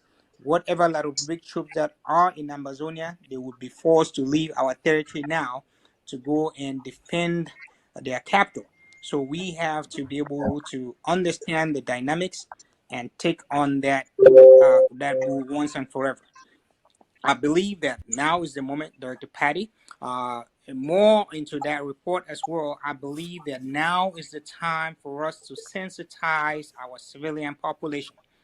We might not even need to go after these hoodlums with any bullets again. Just the momentum, right, that we would need to go after them. My message actually to most of our Ambazonian State Army, which I encourage us to also share, so it reaches those like Republic terrorists. If you saw what happened to the Americans in Afghanistan, right, and my message to them is, you do not want to die for Paul Biya. You do not want to die for Issa Chiroma. So the best thing for you to do right now is to negotiate your way out of our territory. You can leave your barracks and hand it over to the Ambazonian State Army, and they can give you a safe passage. This draft is meant to Elvis, we're going to come to that. Let me just finish. I know you're already encouraging draftees, but we're getting to that. I want to take it. I really like to take it to that climax point before you would have to do that. Now, to cue us into the discussion I want us to have now, let's hear what the President of the Federal Republic of Ambazonia has to say. Dear French Cameroon, if you do not rise to demand accountability from those you govern, you will bear the weight of your silence. No one is coming to save you. Your salvation lies in your own hands. If you wait for Yaounde's corrupt constitutional council to grant you freedom, your destiny will remain hostage to deceit. No one truly wins elections in Cameroon because no genuine elections ever occur. A process that cannot transfer power is not democracy. It is theater. Those who competed in this non-contest were deceived. In a dictatorship, power is either taken by the people or given by the dictator, never won by the votes. If you refuse to defend your sovereign choice, forget about elections altogether. As your lifetime neighbors, we warn you, the Franco-Bulu Esingan cabal now ruling Yaounde is leading your country towards self-annihilation. If you do not stand up as one, you will perish. If you rise together, you may yet survive. As I have said before, Ambazonia will not fight with you or for you. In the past, we fought for everything while you took everything and returned only insults on us. Les Biafrais, Les Bamenda, Des Pieds Gauche, Anglophone. Even if your King Bia exists, if he exists or leaves power today, the struggle for his throne may plunge you still into deeper chaos. Many political hyenas around around you people, that jungle cultivated in Yaoundé will take generations to civilize. Brace yourselves, your chickens are coming home. Wow. I think I wish I would have had you during the analysis of this speech, but I want to cue you by asking you this very simple question. How is the potential deadlock between the Issa Chiruma ongoing to affect Ambazonia, and what should Ambazonians be doing in this draft we're having today? All right. Thank you very much, Director Paddy. But before I get into that, I want to go address something that Barrister Fru Nsoh said. Something Barrister Fru Nsoh said, he did not really understand why Trump was doing that. Barrister Fru Nsoh said he did not really understand why Trump invites Putin to Alaska, gives him the red carpet. Nothing comes out of that. He goes, Zelensky is coming. Zelensky is expecting Tomahawk missiles. Zelensky arrives the White House, but before Zelensky arrives, Trump is on a 2-hour call with Putin. And Barrister so honestly said, why? He doesn't understand it. Barrister, so let me clarify what is happening.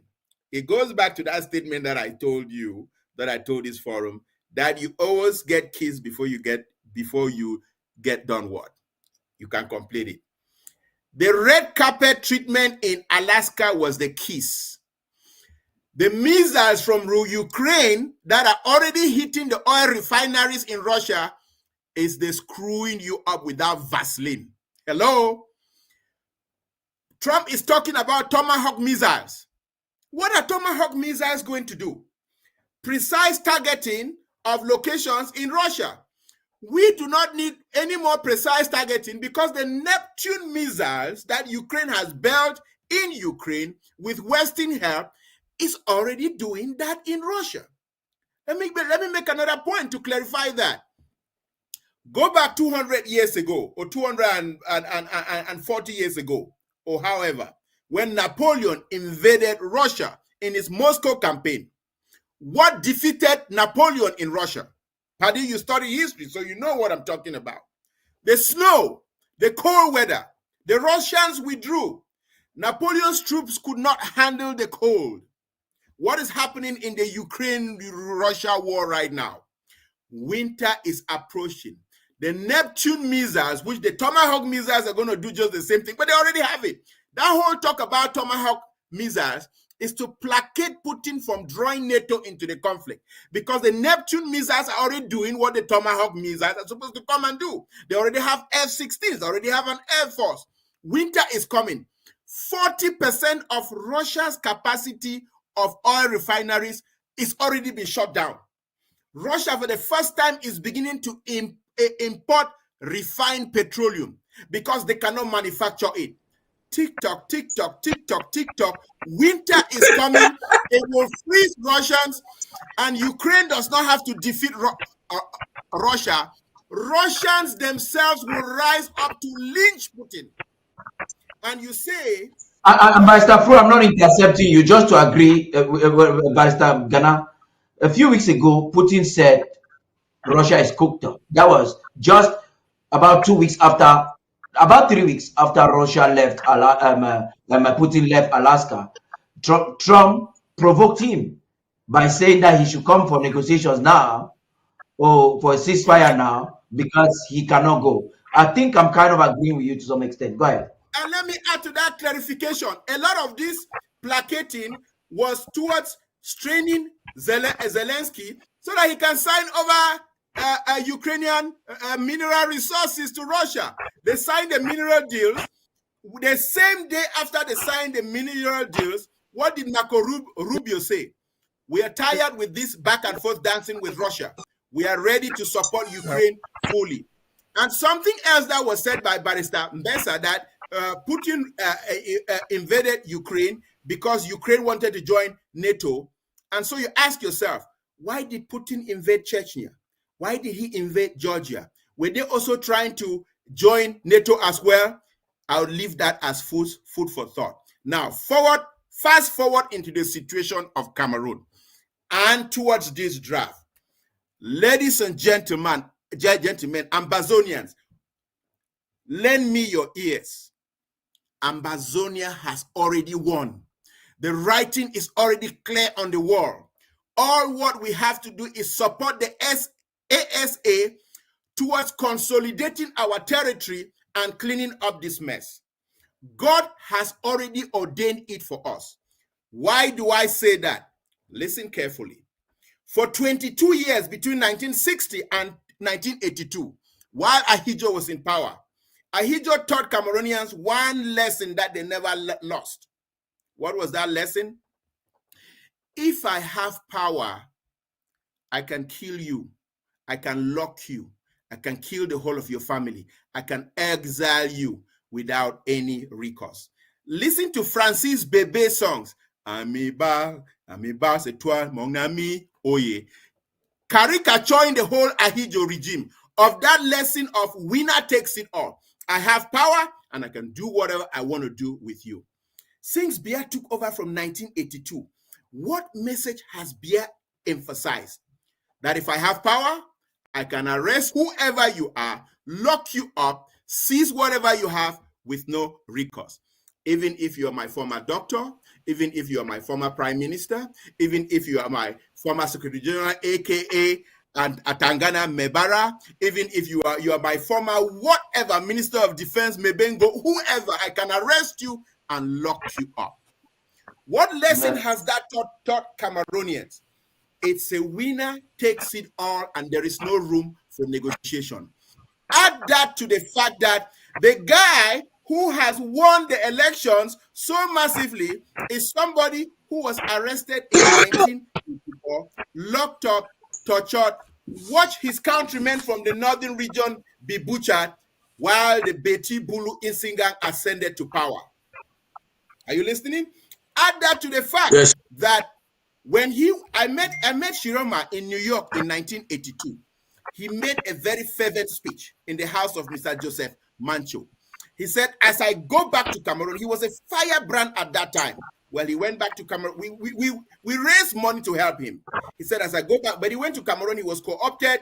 1992, he won parliamentary elections, joined the parliament, was appointed Minister of Transport, patati patata. But the other thing that people are not seeing, that are aligned, that has made our freedom God ordained. We live in an era where we have the north, from Adamawa, north and far north. Across from that, which nations do you have? Chad, Niger, Burkina Faso, Mali, the northern Nigeria, who are all cousins of Shiroma. You think they're going to stand aside and watch Shiroma be deprived of his election? Two, we have about 50% of the generals in Cameroon being from center and south, which means we have an irresistible force now meeting an immovable object. What is this immovable object that I'm talking about? The north, Adamawa, north and far north constitute 40% of Cameroon. They're actually called the Zakawas. The tribe you're talking about is Zakawa. You know, when I was doing a job with UN, you have the Zakawas are leading the entire Sahara. It's a tribe that came from Sudan. They have taken over power in Chad. The same Zakawas are in Maiduguri in Nigeria. The same stand right close to Garwa. You have the tribe is directly only in Andamawa. So what you're saying there is critical. And let me just cue you in. When Tinubu took over power and there was a Niger coup, he wanted to retaliate. The Zakawas in Nigeria warned him to be very careful. I'm talking about Nigerians.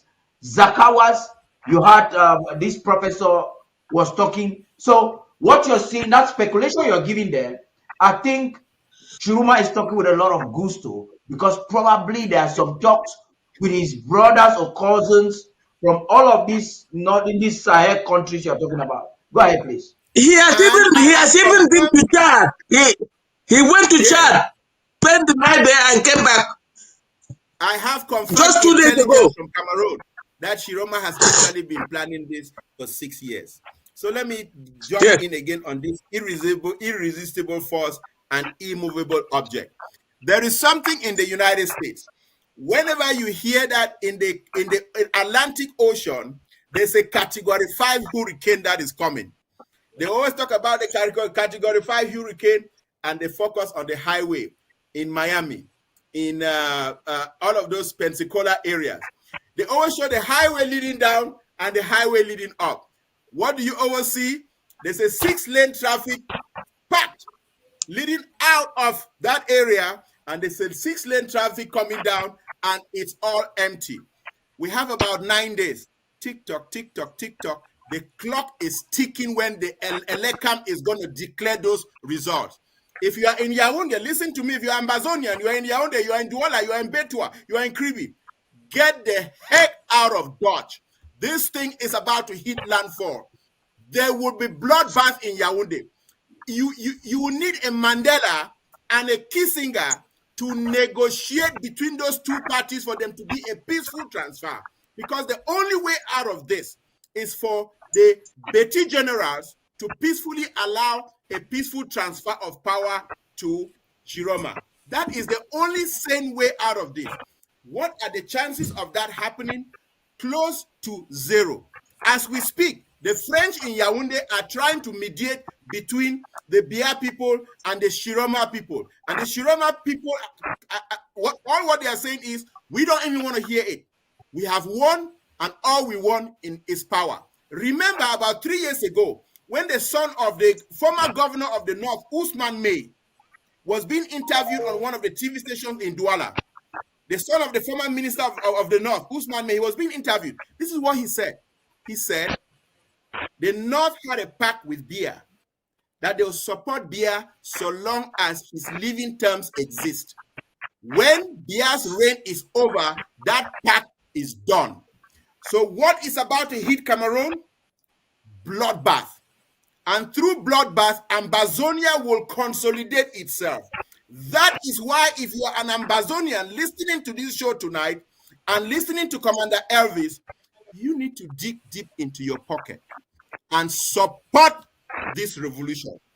Because what we should be singing is the song that goes, see what the Lord has done, see what the Lord is doing, what we've been waiting for is about to come. See what the Lord is doing for us.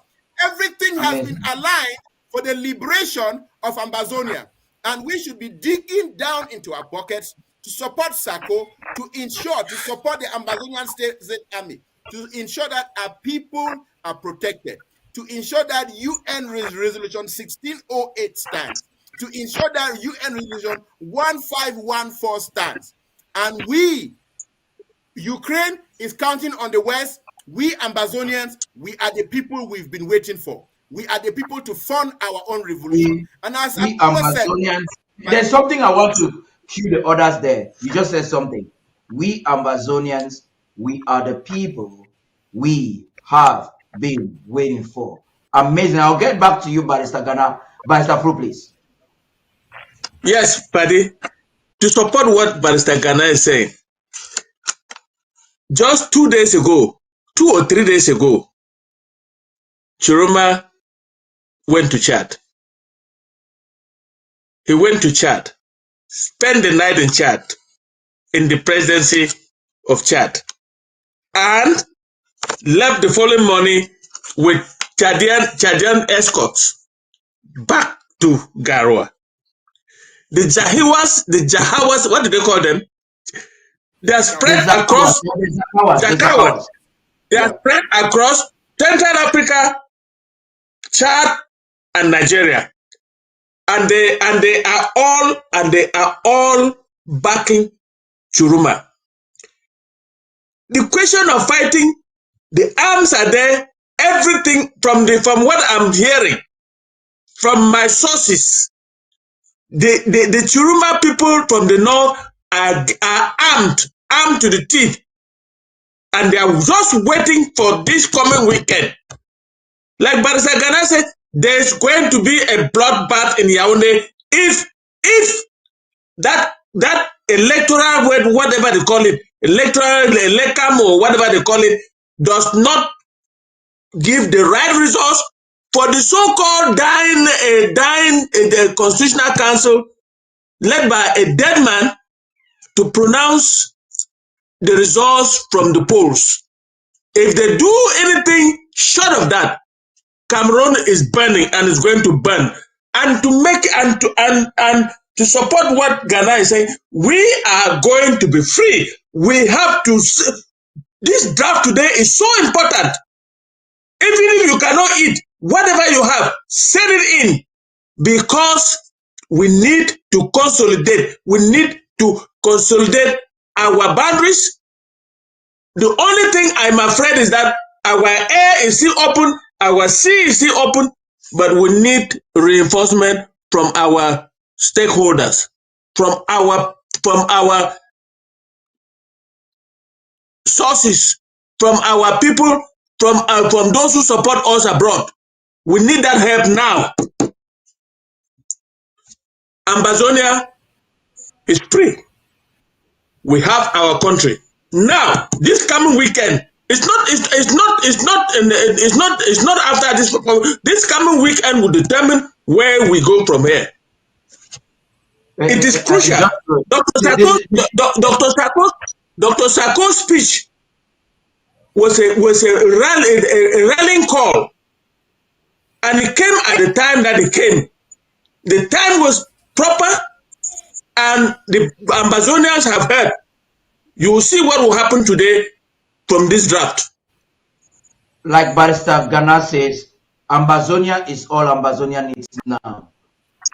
Fru is telling us that this evening, this is injury time. We don't have any more time, because as expect the regular time in the next 7 days, the situation in the Cameroons will definitely not be stable.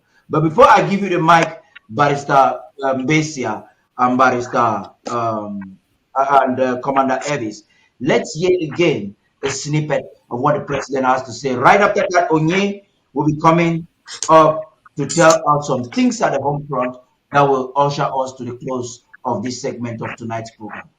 Fellow Ambazonians, the time to act is now, with discipline, unity, and purpose. Disregard, number one, disregard La Republique's authority and laws within Ambazonia. No recognition, no cooperation, no coexistence under annexation. Number two, keep our Monday ghost towns strong. They remain our most powerful symbol of non-violent defiance.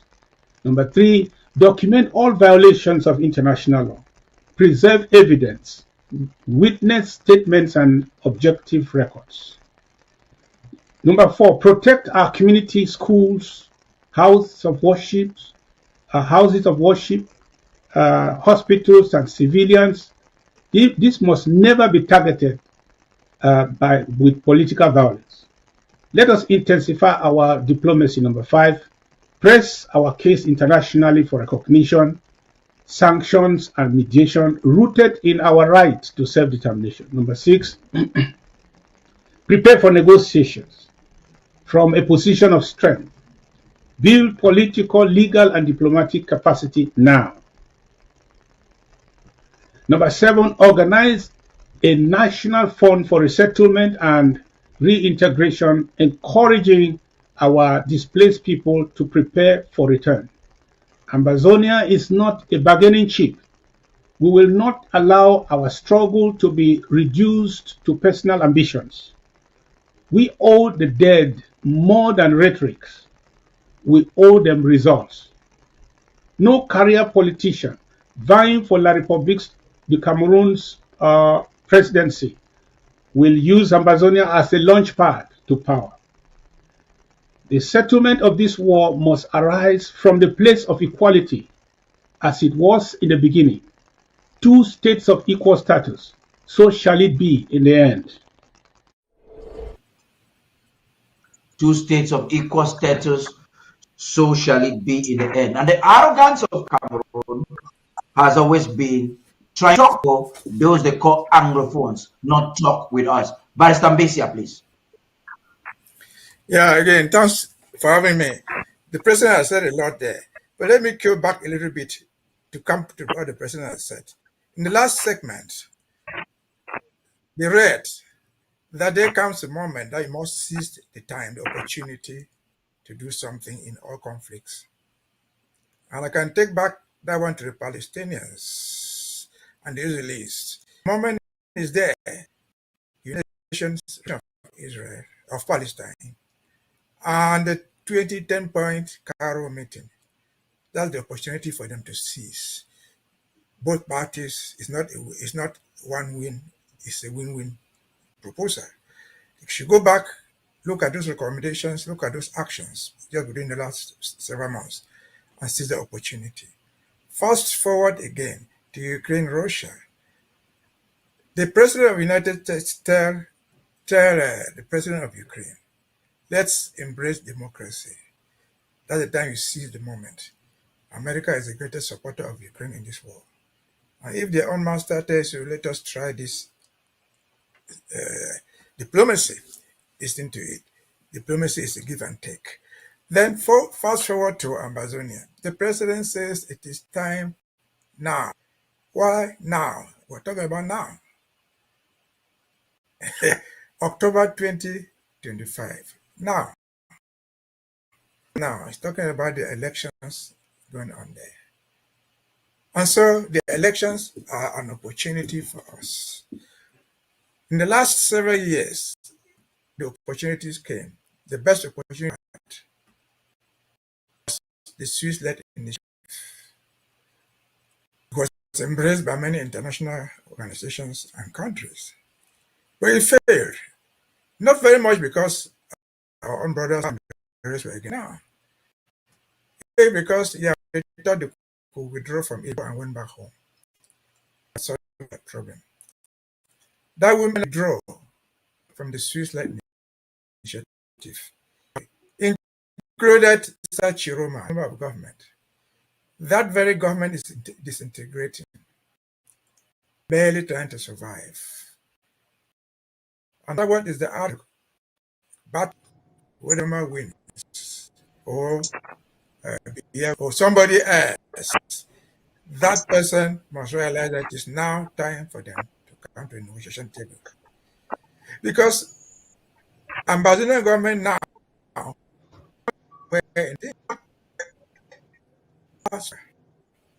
in Twitter, we had surrogate groups. Yeah. I'm not getting it. I'm not getting it. Yes. But those groups, there's a government in place waiting for whoever will come out on the now to meet us on the conference table. But meet us empty-handed, they're stronger. Contribution, which means we must draft. If it is diplomacy, we need money. If it is negotiation, we need money. And so that is why this draft is important. That's why this moment is important. That would the president.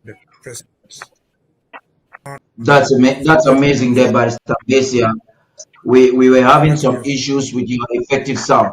Commander Elvis, I know you are anticipating to speak a lot, but Onye has, I know you want to back up what the president has said there, but I would like to bring Onye now. She has some things to tell us because she has been following all of these processes, the elections, the aftermath of the elections, the violence. So I want to move into the newsroom now to bring Onye in right now, who is going to be talking something very important to us now.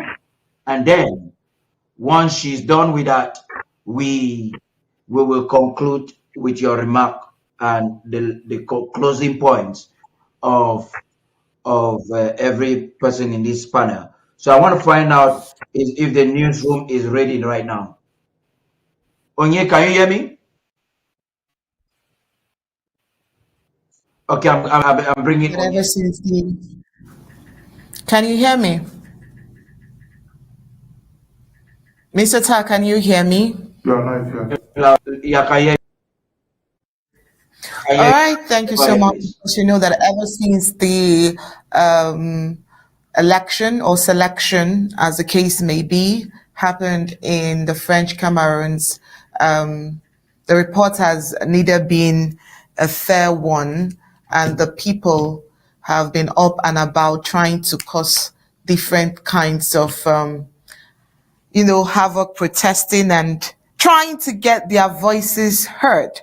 So far, violence are always emanating from different quarters in the Cameroons. Today, we are talking about the violence that erupted in the Shang West region of La République du Cameroon as protesters set fire to the headquarters of the ruling Cameroon's People's Democratic Movement Party and the local courthouse. The protest, which began on Wednesday morning, was a response to allegations of electoral fraud, with demonstrators expressing frustration and anger over the government's handling of election activities.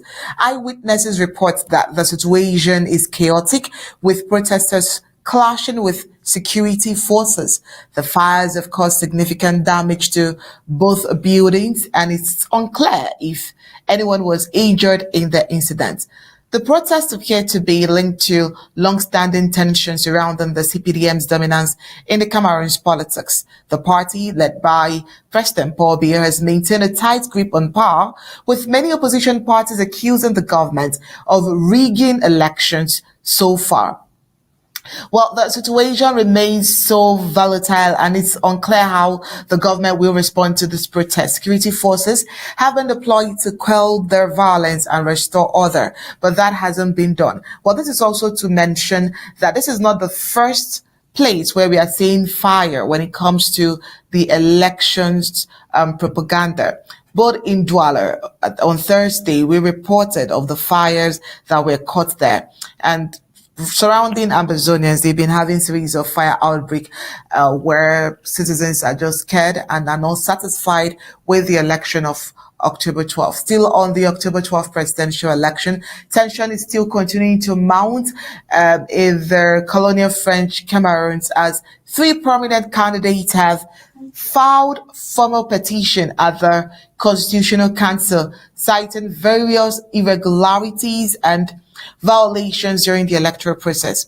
Well, according to reports received yesterday, Patricia Ndam Njoyer is demanding the total cancellation of the 2025 presidential colonial election. The candidate alleges widespread electoral fraud that she says undermines the credibility and transparency of the vote. Well, in a separate petition, Gabriel Libil is calling for a partial cancellation of results in specific regions. His complaint highlights localized incidents of fraud and irregularities, which he argues significantly affected the fairness of the polls in some areas that he has mentioned. But meanwhile, Joshua Osei has petitioned the council over what he described as a violation of electoral rules, specifically citing the relocation of a significant number of polling stations from their original designated sites. Osei claims his last-minute change disenfranchised many voters and compromised the integrity of the election. In a related development, unconfirmed reports suggest that Cobra Libil, another candidate in the race, may have withdrawn his petition, though official confirmation is still awaited. Now, amidst all of these unfolding legal challenges, the Electoral Board of Elections in the Cameroons has moved forward with post-election procedures.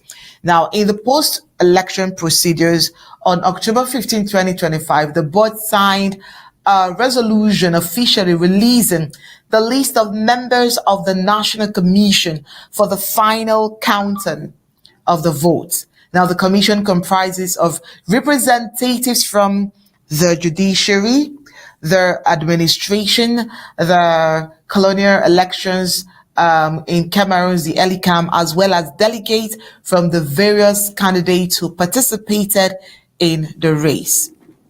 Oh, well, as the Constitutional Council prepares to examine the petitions in the coming days, political observers all over the world and public alike await its decision, which could have significant implications for the final outcome of the 2025 presidential election. Why does this look very important? It seems like the people of the French Cameroons may be finally tired and ready for a change. But let's see how that comes about, because of course we'll be here to give you all of the details from the Undaunted studio. Mr. Tarh. That's an amazing one, Onye. Amazing. Commander Elvis, come very quickly so we can cue in from those reports that are coming in there from Onye to give our final remarks. Commander Elvis, please. Yeah, thank you again, Dr. Paddy. And I would just like to cue in on what Onye just said there. I think the question was pretty clear, short and simple, right? It was asking La Republique personnel if they would like to continue with the 43-year-old rule of a 92-year-old beer, or would they like to try another form of freedom by choosing anybody else other than Paul Biya? And I think the results from their people there was very clear. It is noted that during this time, Paul Biya has even paid some of those stooges that stood as his opponents large sums of money. That's why people like Cabral de Bril are actually going there and probably getting their petition out. But nonetheless, that in itself is what we already knew for years, and that's why we stood firm, knowing that somebody like Biya, you can go to the election polls and you would never win him come what may. The results are something quite different. They believe in somebody that is a God sent, somebody whose dynasty is only going to go or be over when he dies. And so far as he is alive, even at almost 100 years old, these people were still confident that he continues to lead them to the grave. We said no to that, and that is why we are standing tall and strong today as Ambazonians. And I want to come back to our purpose for tonight, which is the reinforcement draft. The reinforcement draft is actually our last and final hope. It is our momentum that we have at this moment to capitalize and finally take over all our states in all 13 counties. So at this juncture, we'll be calling on all the county chairs. We'll be calling on all the different representatives, all government officials from all the 13 counties to rally and mobilize all their constituents that they should come out in whatever you may give. It's going to take us a step closer. Whatever comes out tonight, rest assured that it would be part of the strategy to implement so we finally come out of this mayhem. I want to also commend our barristers that have been here present, that have given clear lectures on the historical perspective of wars, have drawn the closeness or the similarities and differences between other wars and that of Ambazonia. And everybody has come to that conclusion that now is the time. Now is the time for us to all come on board as we unite in purpose to finally push this ship to the final line. We need each and everyone on board. And Director Paddy, you and your team, you've done an amazing job. Ambazonia is proud of you, your service, and your sacrifice. Amazing team you built for that continuous knowledge. And without your services, we would not be able to make this rally call that we're sending out for the Ambazonia. So wherever you are and you hear this rally call, please donate. It is not small, and we appreciate your donations. They would go a long way to us achieving our goal and our overall objective as set by the President of the Federal Republic of Ambazonia. That's amazing. That's amazing there, Commander Elvis. We have just a few more minutes to hand over the mic. Amber One is getting ready. He just to notify those at the home front watching us at the home front, you will not be able to join the Zoom and probably in the world that the president will still be addressing the nation because of the importance of this. He's going to be addressing the nation, I think, on top of the hour. That will be probably by 11 p.m. Ambazonian time today. So I'm calling on all those who are watching us via our different social media platforms before I take the final statements from you, Barrister Gana, Barrister Fru, and Barrister Mbeseha. We all have just about approximately 2 minutes. Let's try to put it within 2 minutes. Before I take it, I'm calling on you people to, the Zoom link is out there. ABC Technical Room we'll put the link in the comment section for those watching on YouTube and on Facebook and on the various parts. When you come into the Zoom meeting, make sure you identify yourself. It's very sensitive at this time. We understand that infiltrators from neighboring La Republic to Cameroon will be there to spy in, and security will be very tight. If you are not properly identified, at least some of you should have my number. If you don't want to reveal who you are, I have a couple of people. If we do not identify you in the Zoom meeting, you definitely be out. So Barrister Gana, please talk to us to close this segment of the program. Yeah, our president, the president of the Federal Republic of Ambazonia, in that his very brilliant speech that he gave yesterday, said quite a few things that were noteworthy or something that was worthy for us to take great note of. He said, a process that cannot transfer power is not democracy. It is theater. We are witnessing a theater in French Cameroon. And Ambazonians, make no mistake, what you have done during the past 8 years has contributed to this theater that is happening. And what you have done in these past years have contributed to us being at the scops of seizing back our independence, of restoring our right to sovereignty, of restoring the state of Ambazonia, the erstwhile state of the Southern Cameroons. President Nsoh also said something. He said, 2 equal states, independent of each other, as it was in the beginning. And just to inject a little reference, I was listening to some activists that were speaking about a few days ago. It was a conversation between some activists, and one said he wants federation because if we had fought for federation from the beginning, we would have already gained something. And then he went immediately to say that there is no treaty that binds us with French Cameroon, and that nothing on paper ever bound us to French Cameroon. See, that allows for confusion, ambiguity, if we don't really know where we are going. And the wise say, if you don't know where you're going, you're likely to end someplace else. As President Nsoh firmly stated, we are heading for sovereignty.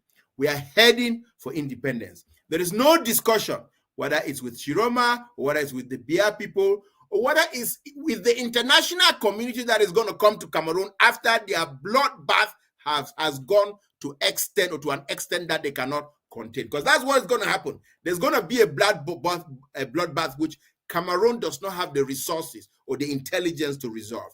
It will take the international community to come in there to resolve it. And our position is going to be firmly clear. The sovereignty of the Southern Cameroons, as was enshrined in UN Resolution 1608 and UN Resolution 1514 XV. So tonight, you continue that journey to empower Ambazonia. Tonight, you continue that journey to sow seeds in French Cameroon by making the pillar of our position and our current station very clear. Your sacrifices have not gone for nothing. The blood of our fighters have not gone for nothing. And the sacrifice of Ambazonia has not gone for nothing. And tonight we say we are not going to seize defeat from the jaws of victory, but we are going to seize victory from the jaws of the current situation. Thank you. Amazing. Barrister Fru. Yes, Paddy. Before I explain what is going to happen, I want to give us an information that we may not know. Last night, night before, I had a conference call with my colleagues in Douala, and these colleagues are 31 of them who I didn't have a conference call with 31. I had with about 5 of them. These 31 lawyers decided, along with Issa Churuma, that they are not interested in what happens in the Constitutional Council. Because from the tally, from the polling stations, as declared in the polling station in conformity with Article 113 of the Electoral Code, they have won with a landslide, and they have the tabulation, and that is what they are sticking onto. There will be no court case, there will be no contest in the Constitutional Council. The other candidates can go and give Constitutional Council the legitimacy that they so much want. They are not going to the Constitutional Council. How does this help us? One, I'm in conformity with Barrister Gana. There will be serious fighting in La République du Cameroon. And this is today. This is the time for us to listen to our people at the home front. The people at home front need our intervention right now to consolidate and save them and stop any overflow of any violence across the Mongo in any shape or form. That means that we must, with today's draft, we must come out with enough to support our ASA to move the troops closer to the boundaries and ensure that we are protected. Our people in the home front are protected. And we consolidate. Therefore, it is a call. It is a call for every Ambazonian living in the continental United States and Europe and Asia and all over the world to make sure that today we raise money enough to give the resources to our fighters to ensure that Ambazonia is protected from now till Friday, Saturday, when what we don't know what is going to happen, but it will break loose in Yaoundé. Yes, and when they move their troops, very much, Barrister Fru. I wish we had all time, but drafting today is one of the most important duty of every Ambazonian who wants a free land. Amazing. Barrister Mbeseha, please. Yes, I think I just want to tell our people that what is going on in Yaoundé is nothing should ever interest you. This organized fraud, pure organized fraud, not elections. And I'll just give you 2 illustrations to show why you should not rely on it. When they organize elections across the world, governments or those people organizing it invite international observers to come and give credibility to what they have done. Did Cameroon do this? Yes, of course, they did it. And what did they do? They brought people to go to Yaoundé on Friday, oriented them on what to do. They sent them to Douala and Yaoundé. None was sent to the so-called disputed regions of Northwest West. And what do? They start at the polling stations, they see the vote, and by Tuesday they are gone. They go to write a report about elections, when in fact the elections are not even started. The international observers that came to Cameroon wrote their report on the 14th. Before this crisis even started in Chang. Elections in Cameroon is not when you go and vote, it is when the votes are counted. And so these observers will write that there was a good election, whereas the election had not even started. Fast forward to what you saw there on the screen, a document signed and called the election a vote count commission. It is a scandal. A vote counts commission of 25 members? What does it include? It includes 5 people of the administration. Why are they involved in election? Where did we get them? Nobody tells you how he got the 5 members. They could be Paul Biya's cousins, they could be his uncles, they could be anybody. But they are just 5 representatives of the administration, and they put them there. And what do they also include? They include some people they call the judicial. I saw 2 names there, I recognize them. But how did they get there? Nobody knows. And then you find out this sort of nonsense. They do it, and then to be very, very more scandalous, that very document, which is official, is calling on parties who took part in the election to send representatives to that commission. And among the people they are calling to send representatives include Akere Mona and others who had withdrawn from the elections. And they want to come and take part, they're inviting them to come and take part in the final count. Who built that count? Where Akere did not take part. Nobody took part, they're inviting them to come and take part in the counting. And above all, again, to be very scandalous, that document is signed on the 15th of October. The last sentence is saying that the election took place on the 15th of October. They come and count the results of the election that took place on the 15th of October. Is it there in English? How could they forget that the election took place on the 12th of October? And so this is not a thing that you should rely on. The government is crumbling. It's a set-up structure to fraud the people. The results are never anything to rely on. We can only hope that Chiruma or whoever is contesting the fraud can get what they want. And they should. Because there comes a time that people must say, no, it is enough. I think from what we observe, the majority of the so-called Cameroonians have said no to the charade for many years. And hopefully they will get their way. Thank you very much, Mr. Mbeseha. Like you said, thank you very much. Like you said, there comes a time when the people say no is enough. And there comes a time when Ambazonians are put to alert to understand that this is the moment we've all been waiting for. Are we ready? The answer to that will be determined tonight. I think, in my opinion, it will be a fundamental mistake for any county leadership or any tier of government leadership not to take this evening seriously. I will leave you as we close this segment with this very important summary of the President's Thursday address. And I want to say, see you in the Zoom link. We're going to stop the stream on all our social media handles right now. We'll come back live only when the President will be addressing the nation. Stay tuned. Fellow Ambazonians at home and across the diaspora, today I speak to you with resolve and clarity. Our position is straightforward. La République du Cameroon has no legitimacy in Ambazonia. We are not part of its electorate, its institutions, proclamations, laws, and constitution, as well as its so-called elections. They have no legal or moral standing on our soil. We do not recognize them. I therefore call on all observers to disregard and disqualify any electoral results purported to come from the southern Cameroons, Ambazonia.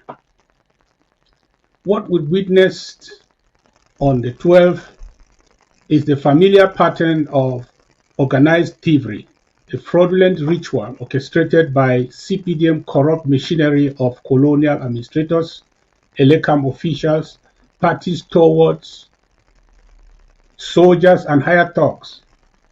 Let me begin by thanking the Ambazonia State Armed Forces, our volunteer enforcers, civil society groups, and the general population of the Southern Cameroons who adhered to the nationwide sit-in strike across our territory.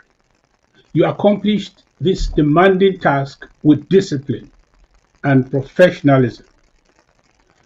Reports reaching my desk from our defense and civil networks, corroborated by independent media sources, all confirm that you preserved order, protected civilians, and achieved a 95% boycott of La République du Cameroon's electoral charade. The world now knows or recognizes the truth. We are not part of La République du Cameroon. We do not participate in its electoral shows, and we cannot be governed by those we did not choose. To accept otherwise will be to endorse continued annexation.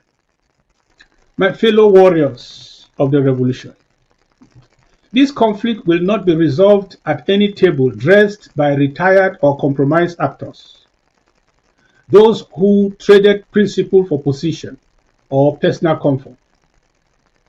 A genuine and lasting settlement must involve those who represent the living will of the people, not those who have abandoned the cause of self-determination and now beg for crumbs at the oppressor's table. We celebrate all who have suffered for us for this cause and now endure imprisonment. But we shall not excuse betrayal after release. Sympathy must never replace loyalty to the cause for which thousands have died. We are a new generation of Southern Cameroonians. We will not be deceived by appearances or softened by sentiments. By their fruits we shall know them.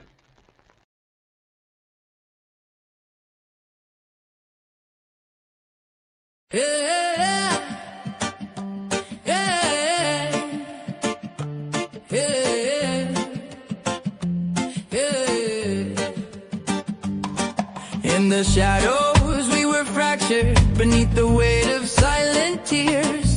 Chains of history, scars unspoken, but now we stand confronting fears. From the ashes of our sorrow, a flame ignites, we break the spell. With every heartbeat, whispers follow, the tale of strength we know so well. Rise, Ambazonia, hear our call. Through the storms, we'll stand tall.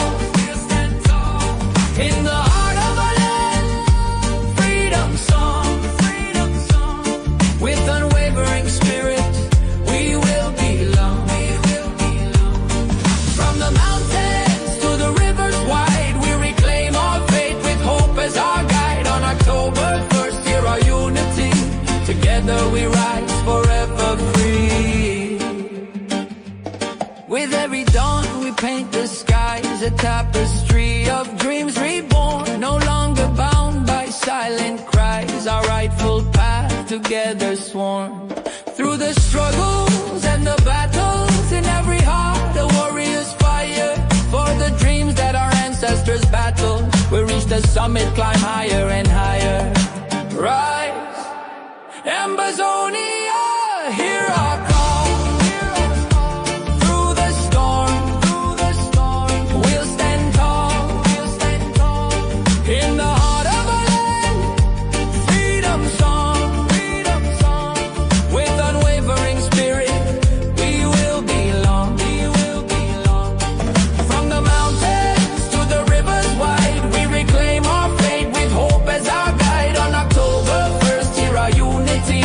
Together we rise forever free. The world will not forget our name. With every voice we're breaking chains. Recognition on the horizon's frame. Encourage hope, our love remains. With pride we tread in the open air. A sovereign nation we declare. From the ruins of a life undone, a future bright. Together we run. Ambazonia, hear our call. Through the storms, we'll stand tall. In the heart of our land, freedom song. With unwavering spirit, we will belong. From the mountains to the rivers wide, we reclaim our faith with hope as our guide. On October 1st, hear our unity. Together we rise forever free. So let the banners fly high and proud. In the story of freedom with a loud Ambazonia, our hearts entwined. In the spirit of justice